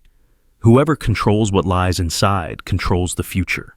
Whether artifacts, knowledge, or technologies, they would offer power far beyond weapons or oil. And so, secrecy reigns. The public is told nothing. Scholars are kept outside. Only satellites catch fleeting glimpses before the desert is made to forget again. It is easy to dismiss a single image, but dozens, even hundreds of these cases accumulate. Researchers and online communities compile them into maps, showing clusters of sealed excavations along the Euphrates, near the Tigris, at the edges of forgotten cities. The map begins to resemble something more than coincidence. It looks like a network. A buried system of sites connected across Mesopotamia, being uncovered piece by piece, and always after discovery, sealed again as though to keep the secret from the rest of the world. Perhaps this is the greatest irony. In the age of satellites, nothing can remain hidden forever. The same technology that allows governments to monitor us also allows us to monitor them. The desert cannot erase its scars quickly enough. The satellites record them all, and those who watch carefully see the truth emerging. The return of the Anunnaki may not begin with fire in the sky. It may begin with a trench in the sand, a rectangle visible only from orbit, a site opened and closed in silence. The proof lies not in prophecy alone, but in the images that circle us every day, showing a story written not in words, but in earth itself. Archaeology has always carried danger: remote deserts, unstable ruins, hostile terrain. Yet, in recent decades, a different kind of danger has stalked the archaeologists of Mesopotamia and beyond: disappearances. Men and women who went into the field to uncover the secrets of the ancients have simply vanished, leaving behind abandoned camps, unfinished notes, or nothing at all. Official explanations speak of accidents, kidnappings, or violence in unstable regions. But among locals, fellow researchers, and those who study the patterns, another story emerges. These disappearances are not random. They cluster around sites linked to the oldest myths: ziggurats, temples, buried chambers whispered to be the resting places of the Anunnaki. One of the earliest cases dates back to the 1920s. A British team excavating near reported strange lights at night hovering over their dig site. Within weeks, 2 members of the expedition disappeared during a sandstorm. Their bodies were never found. Locals claimed the earth had swallowed them whole. The expedition's leader wrote in his diary of fear among the workers who believe the gods guard this place. The diary ends abruptly. Soon after, the expedition was abandoned. Official records attribute the vanishings to desert hazards, but the survivors spoke of something else, a presence, an unseen watcher, and a sudden silence before the men were gone. In the 1980s, during excavations near Babylon, an Iraqi team reported progress uncovering a sealed chamber beneath the ruins. Then, without warning, contact was lost. When authorities arrived, the site was deserted. Tools were left in place, tents still standing, meals half-eaten. But the archaeologists were gone. No signs of struggle, no bodies. The official explanation cited relocation due to conflict. Yet the dig had been deep within controlled territory. Locals whispered that the team had opened something they should not have, and that whatever was inside had claimed them. Some even claimed to hear low rumbles at night in the days after. Sounds like machinery awakening beneath the ground. More recent disappearances only deepen the mystery. In 2005, 2 graduate students from Europe traveled to southern Iraq to document minor ruins. Their last communication described excitement over symbols that do not match known Sumerian inscriptions. They never reported again. Their vehicle was found miles from their camp, doors open, belongings untouched. Search efforts produced nothing. Families demanded answers, but governments offered none. The incident was quietly buried in paperwork, labeled as unsolved disappearance in hostile region. Yet, satellite images later revealed sudden excavation marks at their site, covered within weeks. Who continued their work after they were gone? Disappearance is not always immediate. In some cases, archaeologists return, but changed. A French researcher who spent months at a site near Eridu came back silent, refusing interviews. Colleagues said he destroyed his own notes and resigned from academia. Another, an American working in northern Iraq, claimed to have found evidence of non-human engineering in a collapsed temple. Days later, he vanished from his hotel. His room showed no signs of forced entry. His laptop and journals were missing. The official story was kidnapping. But no ransom was ever demanded, and no group claimed responsibility. It was as though he had been erased. Why does this pattern repeat? Some argue political instability explains everything. Others insist the danger lies not in men, but in what they uncover. Ancient texts warn that the resting places of the gods are guarded. The Sumerians spoke of curses on those who disturb sacred sites. The Babylonians wrote of watchers who strike without warning. Perhaps these were not metaphors. Perhaps the guardians still remain, not as myth, but as reality. And perhaps those who vanish in the deserts are taken not by accident, but by design. Whispers circulate in academic circles. Unpublished papers, half-finished manuscripts, fragments of correspondence hint at discoveries that never reach the public. A reference to a metallic vault under layers of clay. A note about symbols glowing under torchlight. A line in an email, "If this is what I think it is, everything changes." The author of that email vanished days later. His university sealed his research. Such coincidences pile up, forming a pattern too heavy to ignore. Locals often sense what outsiders cannot. In villages near excavation zones, elders warn researchers not to dig too deep. They tell stories of men carried into the earth, of whispers in the sand, of dreams that plague workers before they vanish. Some speak of lights at night, or of figures glimpsed on the horizon that disappear when approached. For them, the disappearances are not mystery, but inevitability. "The gods protect their secrets," one elder told a journalist. "Those who go where they are not invited do not return." The impact on archaeology is profound. Some universities quietly discourage research in Mesopotamia, citing danger. Funding vanishes for projects that probe too deeply. Young researchers are warned away. Officially, it is due to regional instability. Unofficially, it is fear. Fear that another team will vanish. Fear that another discovery will be silenced. Fear that the truth of our origins is too dangerous to touch. Disappearances are not limited to Mesopotamia. In Egypt, too, archaeologists have gone missing under strange circumstances. In 1997, a team studying shafts beneath the Great Pyramid reported breakthroughs in mapping hidden passages. Shortly after, 2 members vanished during a routine supply run. Their equipment was later found near an unmarked shaft that was sealed within days. Officials spoke of tragic accidents, but workers claimed they saw military trucks removing crates at night. The records of the dig were later classified, the names of the missing barely mentioned in official reports. In Central America, researchers exploring Mayan temples have also vanished. In Guatemala, 3 archaeologists documenting inscriptions inside a collapsed temple failed to return after a storm. When rescuers entered the ruin, they found no bodies, only equipment scattered on the floor. Strangely, a set of freshly unearthed stones with carvings unlike known Mayan glyphs had been photographed by the team hours before they disappeared. The photos leaked years later, showing figures descending from the sky, flanked by beings with elongated skulls. Was this the discovery that silenced them? Families of the missing often describe the same haunting pattern. First, excitement. Letters or calls describing extraordinary finds. Then, sudden silence. Then, official explanations that never quite add up. Some are told their loved ones were kidnapped, though no ransom is ever sought. Others are told they died in accidents, though no bodies are returned. Always there is a gap between the story and the evidence. Always there is the weight of absence, a mystery that leaves families trapped between grief and disbelief. Some dedicate their lives to seeking answers, publishing books, filing appeals, only to be met with walls of silence. There are darker theories still. Some believe the archaeologists are not killed, but taken, by governments, by secret programs, or by the very beings their work disturbed. If the Anunnaki's vaults are opening, then perhaps the first to enter are not allowed to leave. Perhaps they are silenced, not only to hide discoveries, but to keep them from revealing what they saw inside.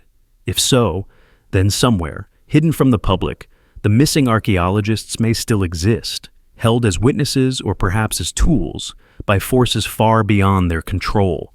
The symbolism of these disappearances cannot be ignored. Archaeologists are humanity's storytellers of the past. When they vanish, it is as though the past itself resists being told. It is as though the earth, or the gods within it, choose silence over revelation. In myths, those who steal fire or knowledge from the gods are punished. Prometheus was chained, Pandora cursed. Perhaps, in our time, the punishment is erasure. The archaeologists who reach too close to the hidden truth are made to vanish, their discoveries sealed along with them. Even among their colleagues, fear grows. Some admit quietly that they avoid certain ruins, certain sites whispered to be cursed. Others confess that they feel watched when working in Mesopotamian deserts, as though unseen eyes linger on them from the dunes. A few describe dreams that come to them in the field, dreams of massive figures rising from the earth, of voices calling in languages they do not understand. They wake shaken, only to disappear days later, leaving their colleagues with nightmares of their own. Officially, nothing connects these vanishings. Unofficially, everything does. The pattern is too clear. Disappearances cluster around the sites most tied to the myths of return, the ruins aligned with the stars, the chambers buried deep. The silence of governments, the contradictions in their explanations, only deepen suspicion. Something is being hidden, and the archaeologists, the seekers of truth, are the first to pay the price. If the Anunnaki are stirring beneath the earth, then perhaps the disappearances are warnings. Do not dig further. Do not awaken what sleeps. Yet humanity is relentless. We dig, we search, we uncover. And as we do, the disappearances may only increase. For each archaeologist lost in the sands may be one more name written into the prophecy of return. One more reminder that the past is not passive, that the gods of Sumer still guard their secrets. And until the moment of full revelation, those who come too close may be claimed by the silence that waits beneath the earth. What if the timelines left to us by the ancients were not myths at all, but warnings? What if the calendars carved into stone, the cycles described in scripture, the spans of kings and gods recorded in clay, were not primitive attempts to measure time, but deliberate codes meant to prepare us? Around the world, from Mesopotamia to Mesoamerica, from India to Scandinavia, civilization spoke of great cycles, periods of rise and fall, of creation and destruction. They told us that history is not linear but circular, that what has come will come again. To modern eyes, these look like mythology. To ancient eyes, they were truth. And now, as our own age accelerates into the stars, the question emerges. Were we warned? Did the ancients try to tell us, in their cryptic timelines, that a return was inevitable? Consider the Mayan long count calendar. For centuries, scholars dismissed it as an elaborate but ultimately symbolic system. Its cycle of Baktuns counted thousands of years, ending famously in 2012. Popular culture sensationalized this as the end of the world, only for the date to pass uneventfully. But what if it was not an end but a marker? What if 2012 was never meant as apocalypse, but as the opening of a new cycle, a warning that the age of return had begun? In the years that followed, humanity leapt into space exploration like never before. Private rockets pierced the skies, probes reached new planets, and UFO sightings surged worldwide. The calendar did not predict an ending. It predicted a threshold, a gate opening to the time of contact. The Sumerians, too, left timelines that defy explanation. Their king list records rulers reigning for thousands of years before the flood, then for shorter spans after. Scholars call this myth, a symbolic way of expressing greatness. But what if it was literal? What if the gods who reigned before the flood were the Anunnaki themselves, and the sudden shortening of reigns marked the departure of these beings from direct rule? The list may not be history in the modern sense, but prophecy. It describes not only what was, but what will return. The impossibly long reigns are not fantasy. They are a reminder that once beings walked among us who lived for ages, and that their cycle may come again. In Hindu tradition, the yugas describe vast cycles of time, golden ages of truth descending into dark ages of decay. The Kali Yuga, our current age, is said to end with the return of divine beings to restore balance. To many, this is allegory, but others see in it a timeline, a cosmic countdown calibrated to human decline. The text described machines, flying vimanas, weapons of unimaginable power, as though remembering technologies lost. Perhaps these were not imaginings of a priestly class, but records of encounters with beings beyond us. The warning is clear. At the end of the Dark Age, the sky gods return. Not as myth, but as inevitability. Even the Norse spoke in timelines. Ragnarok, the twilight of the gods, is not described as sudden chaos, but as a sequence of events. The Great Winter, the breaking of bonds, the descent of giants, the return of gods for one last battle. Scholars call it myth, but the structure resembles prophecy. It describes stages, a timeline moving toward inevitable confrontation. Perhaps the Vikings remembered not only myth, but cycles of cosmic contact, their gods departing with a promise to return when the world once again reached the brink. The Bible, too, is filled with time-bound warnings. The Book of Daniel, Revelation, and other apocalyptic texts describe periods measured in weeks of years, cycles of tribulation, signs in the heavens. Modern interpreters treat these as symbolic. But what if they are not? What if the prophets were recording real cycles of return, warnings left to keep humanity aware that the watchers would come again? Ezekiel's wheel within a wheel, the fiery chariots of Elijah, the angels descending in glory. What if these were not visions of fantasy, but previews of the cycle repeating? When viewed together, the timelines align. The Sumerians spoke of ages before the flood, when gods ruled openly. The Hindus spoke of yugas, descending toward darkness until the gods return. The Mayans marked a threshold, an end of one great count and the beginning of another. The Norse told of a twilight where gods re-emerge. The Bible spoke of tribulation and descent from the heavens. All are different, yet all point to the same structure: cycles of presence, withdrawal, and return. What we call myth may have been memory encoded as warning, and what we dismiss as prophecy may be the countdown to the very age we live in. Modern science unwittingly confirms what the ancients implied. Geological layers reveal cycles of cataclysm, floods, volcanoes, extinctions, that strike in regular intervals. Astronomers study cosmic cycles, the precession of the equinoxes, alignments of planets, passages of comets, all rhythms the ancients watched carefully. They marked their calendars, built their monuments, and carved their warnings to us in stone. They were not measuring time for vanity. They were synchronizing humanity with a larger cosmic clock, a clock that now strikes again. What if the ancients knew because they were told? What if the gods themselves, the Anunnaki, the sky beings, gave humanity these timelines as warnings? Not to terrify, but to prepare, to say, in this age, in this cycle, we will return, be ready.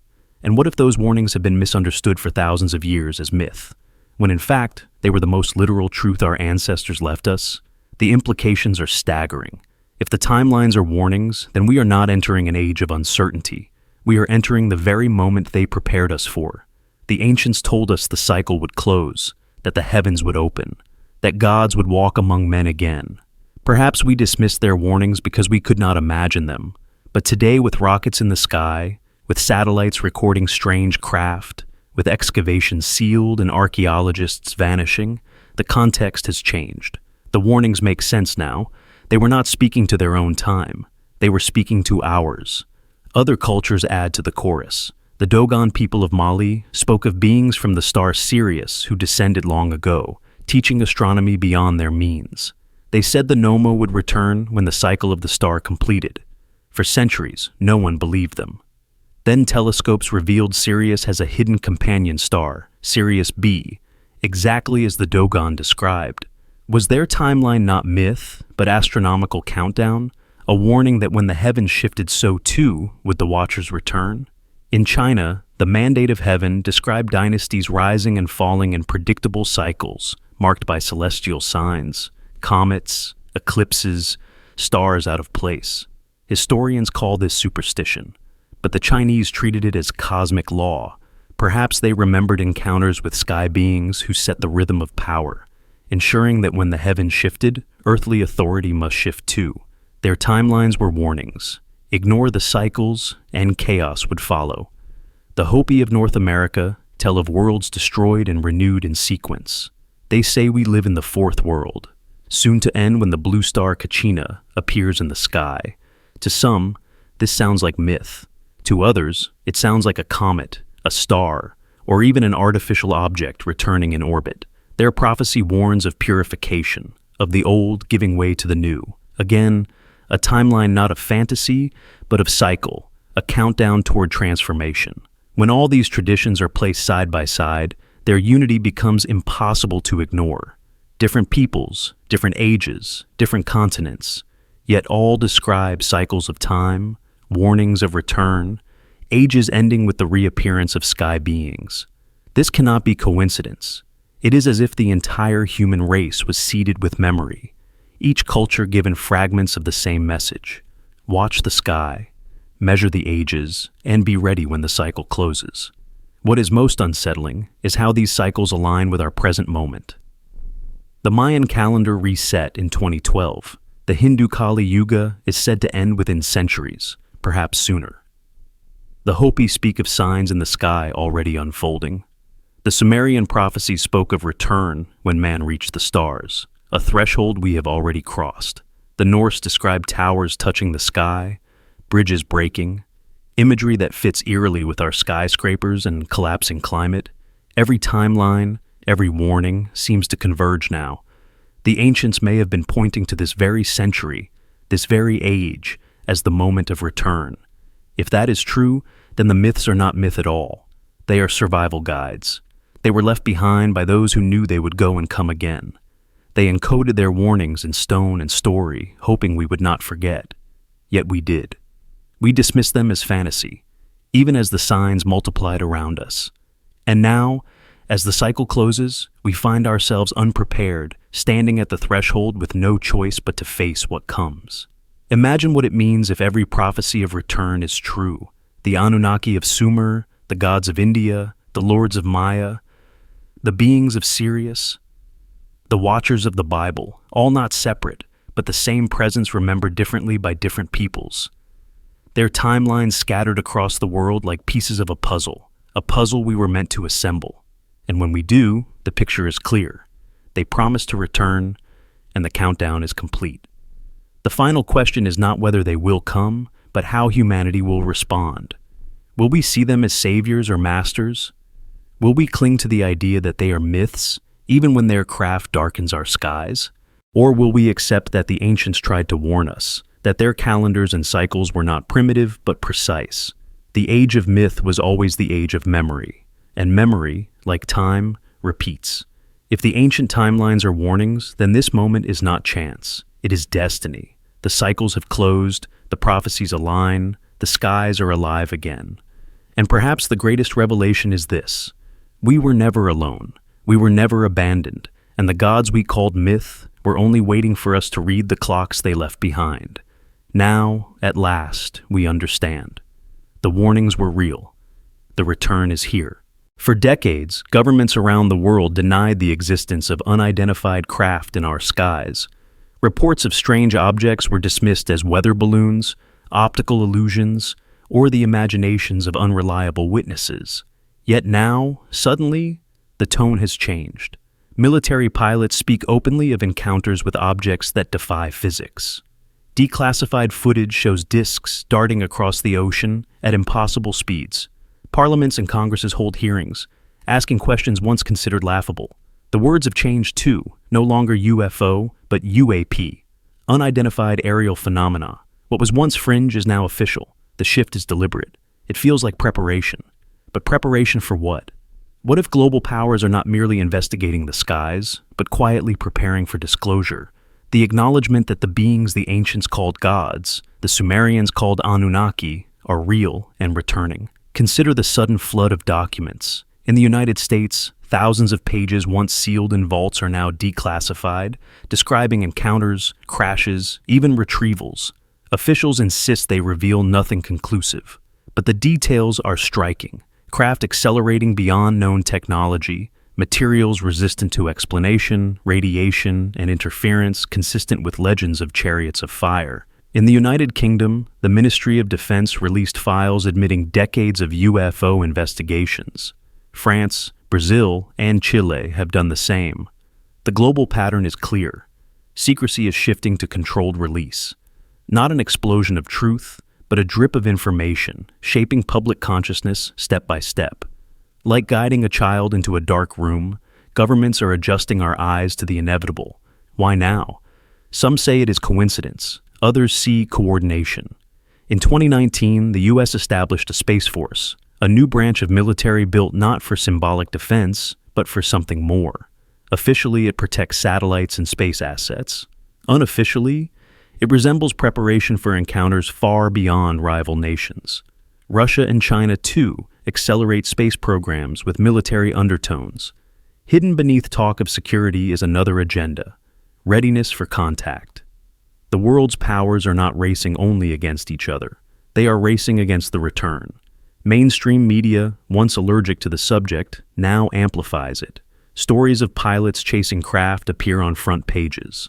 Former intelligence officials testify under oath about recovered technology. For the first time, the public is told, without irony, that we may not be alone. Such narrative shifts do not happen by chance. They happen by design. They are the first stage of acclimatization.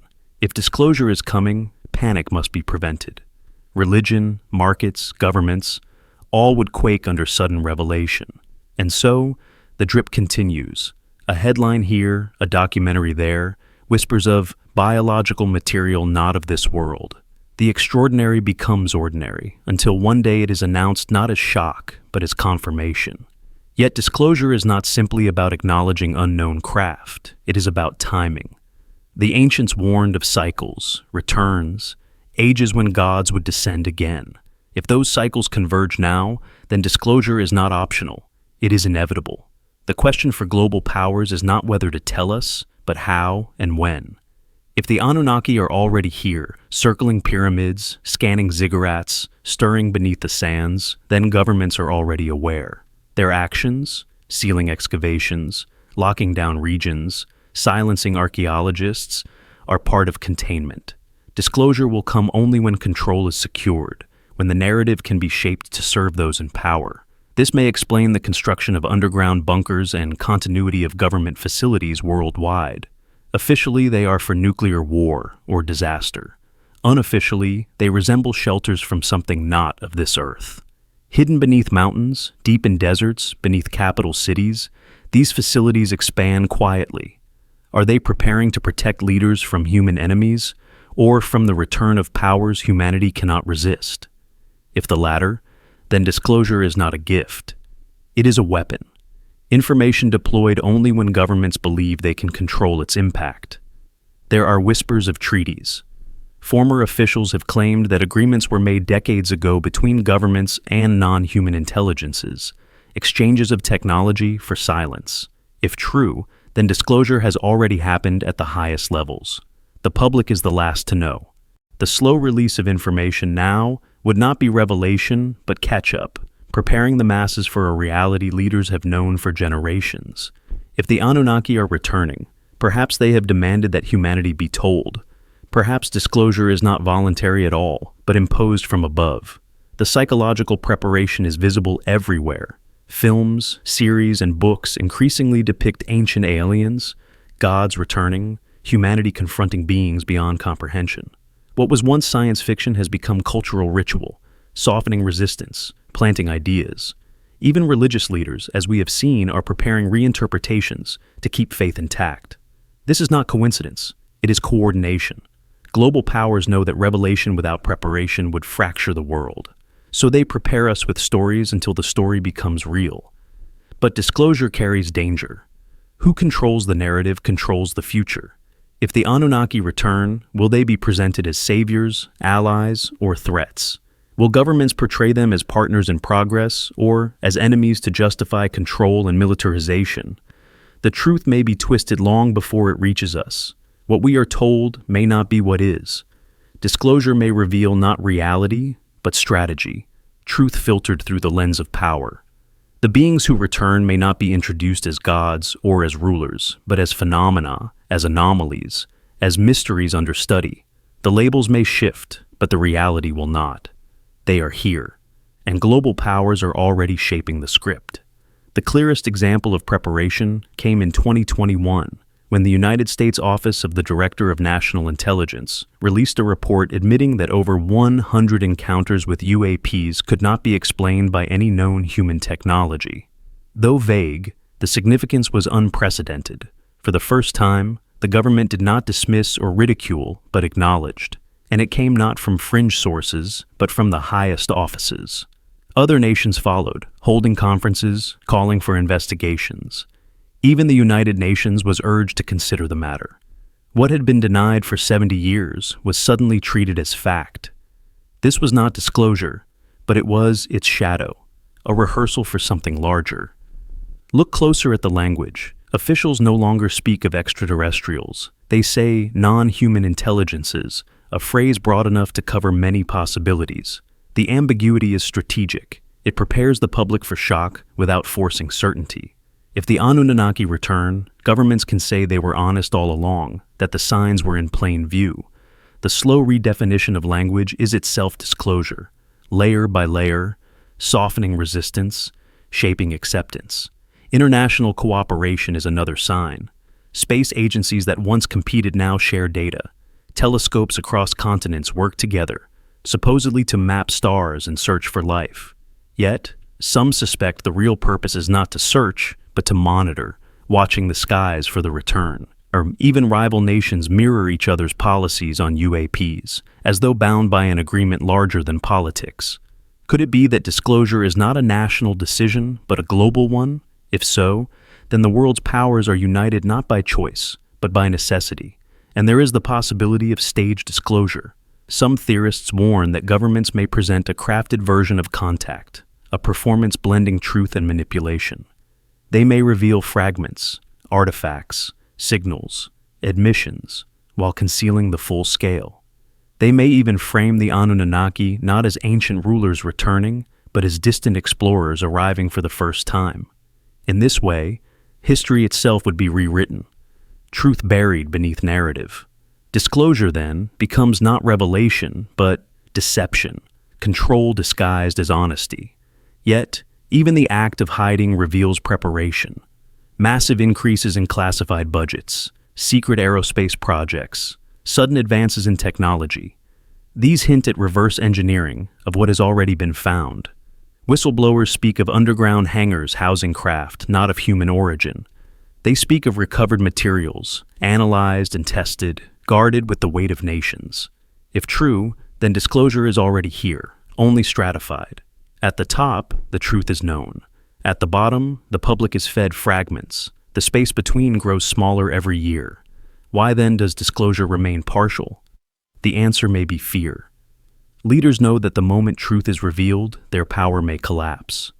Borders, economies, religions, these are fragile compared to the revelation that gods are real, that humanity was shaped, perhaps ruled, by beings who may return. How does a government maintain authority when confronted with creators? How does a religion claim certainty when the gods of stone and fire step forth? Preparation, then, is not simply about informing us. It is about preserving themselves. Disclosure is not only cosmic, it is political. And so, the world waits. We will be told that the return of the Anunnaki is not shock, but continuity, that our leaders knew, that our ancestors knew, that the warnings were always with us. The question that remains is whether the disclosure will be truthful or false. Will we be told the Anunnaki are friends when they are rulers? Will we be told they are enemies when they are watchers?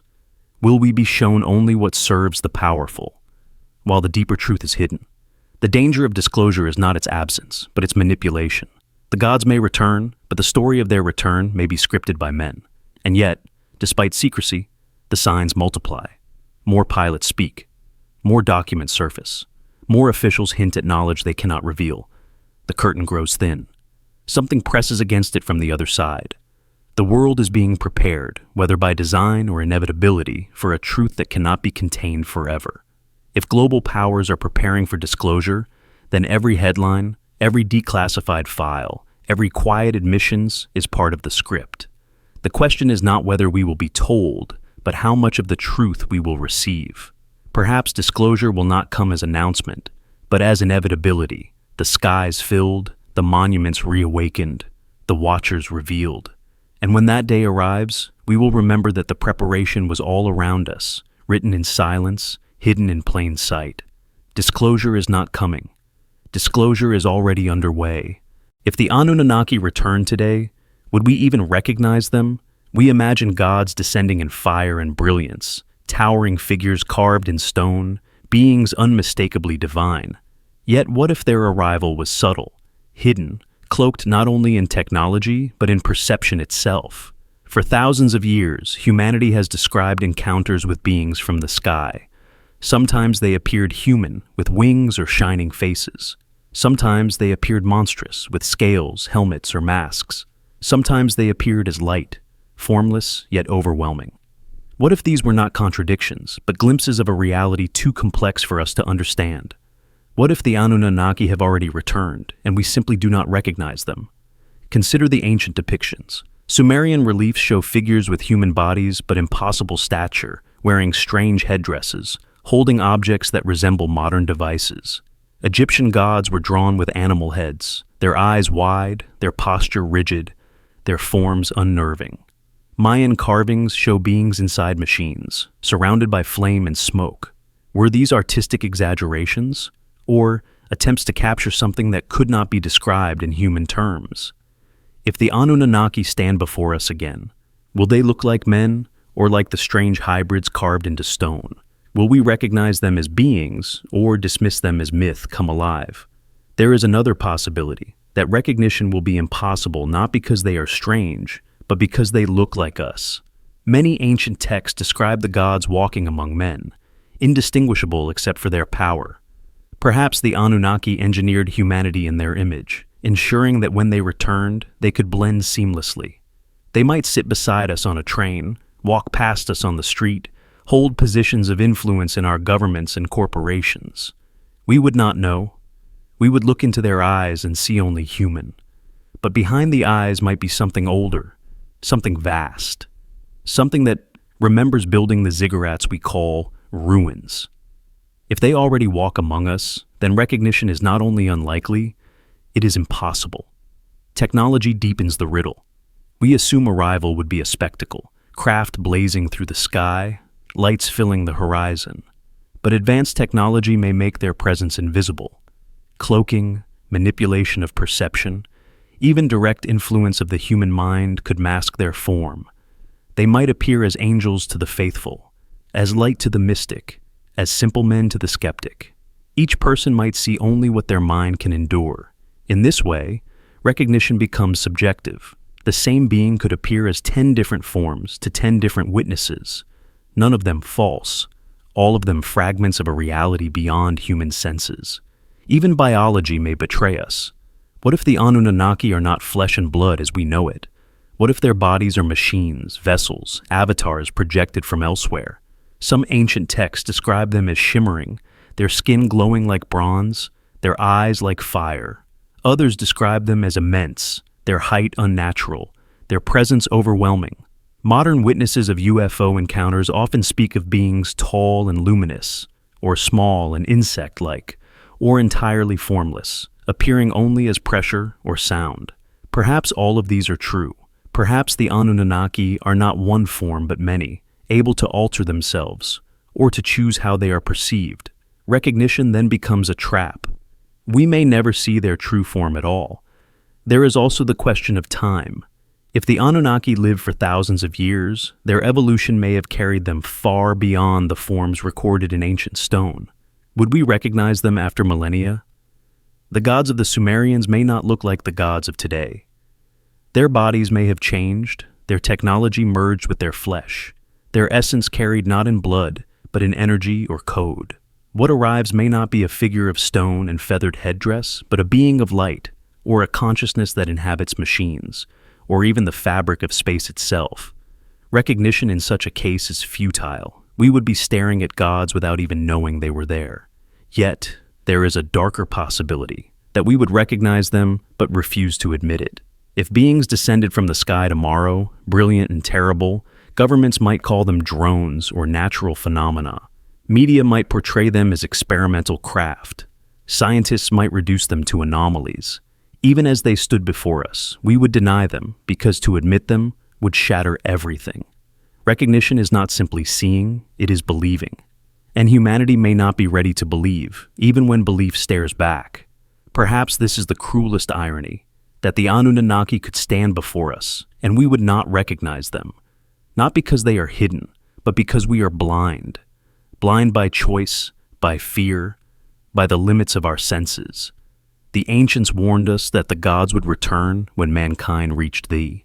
The Hindu epics describe avatars who descend in human form, hiding their divinity until the appointed time. All these stories suggest the same truth. Recognition is not given, it is chosen.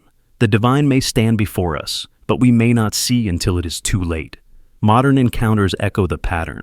Witnesses describe beings who seem almost human, too symmetrical, too flawless.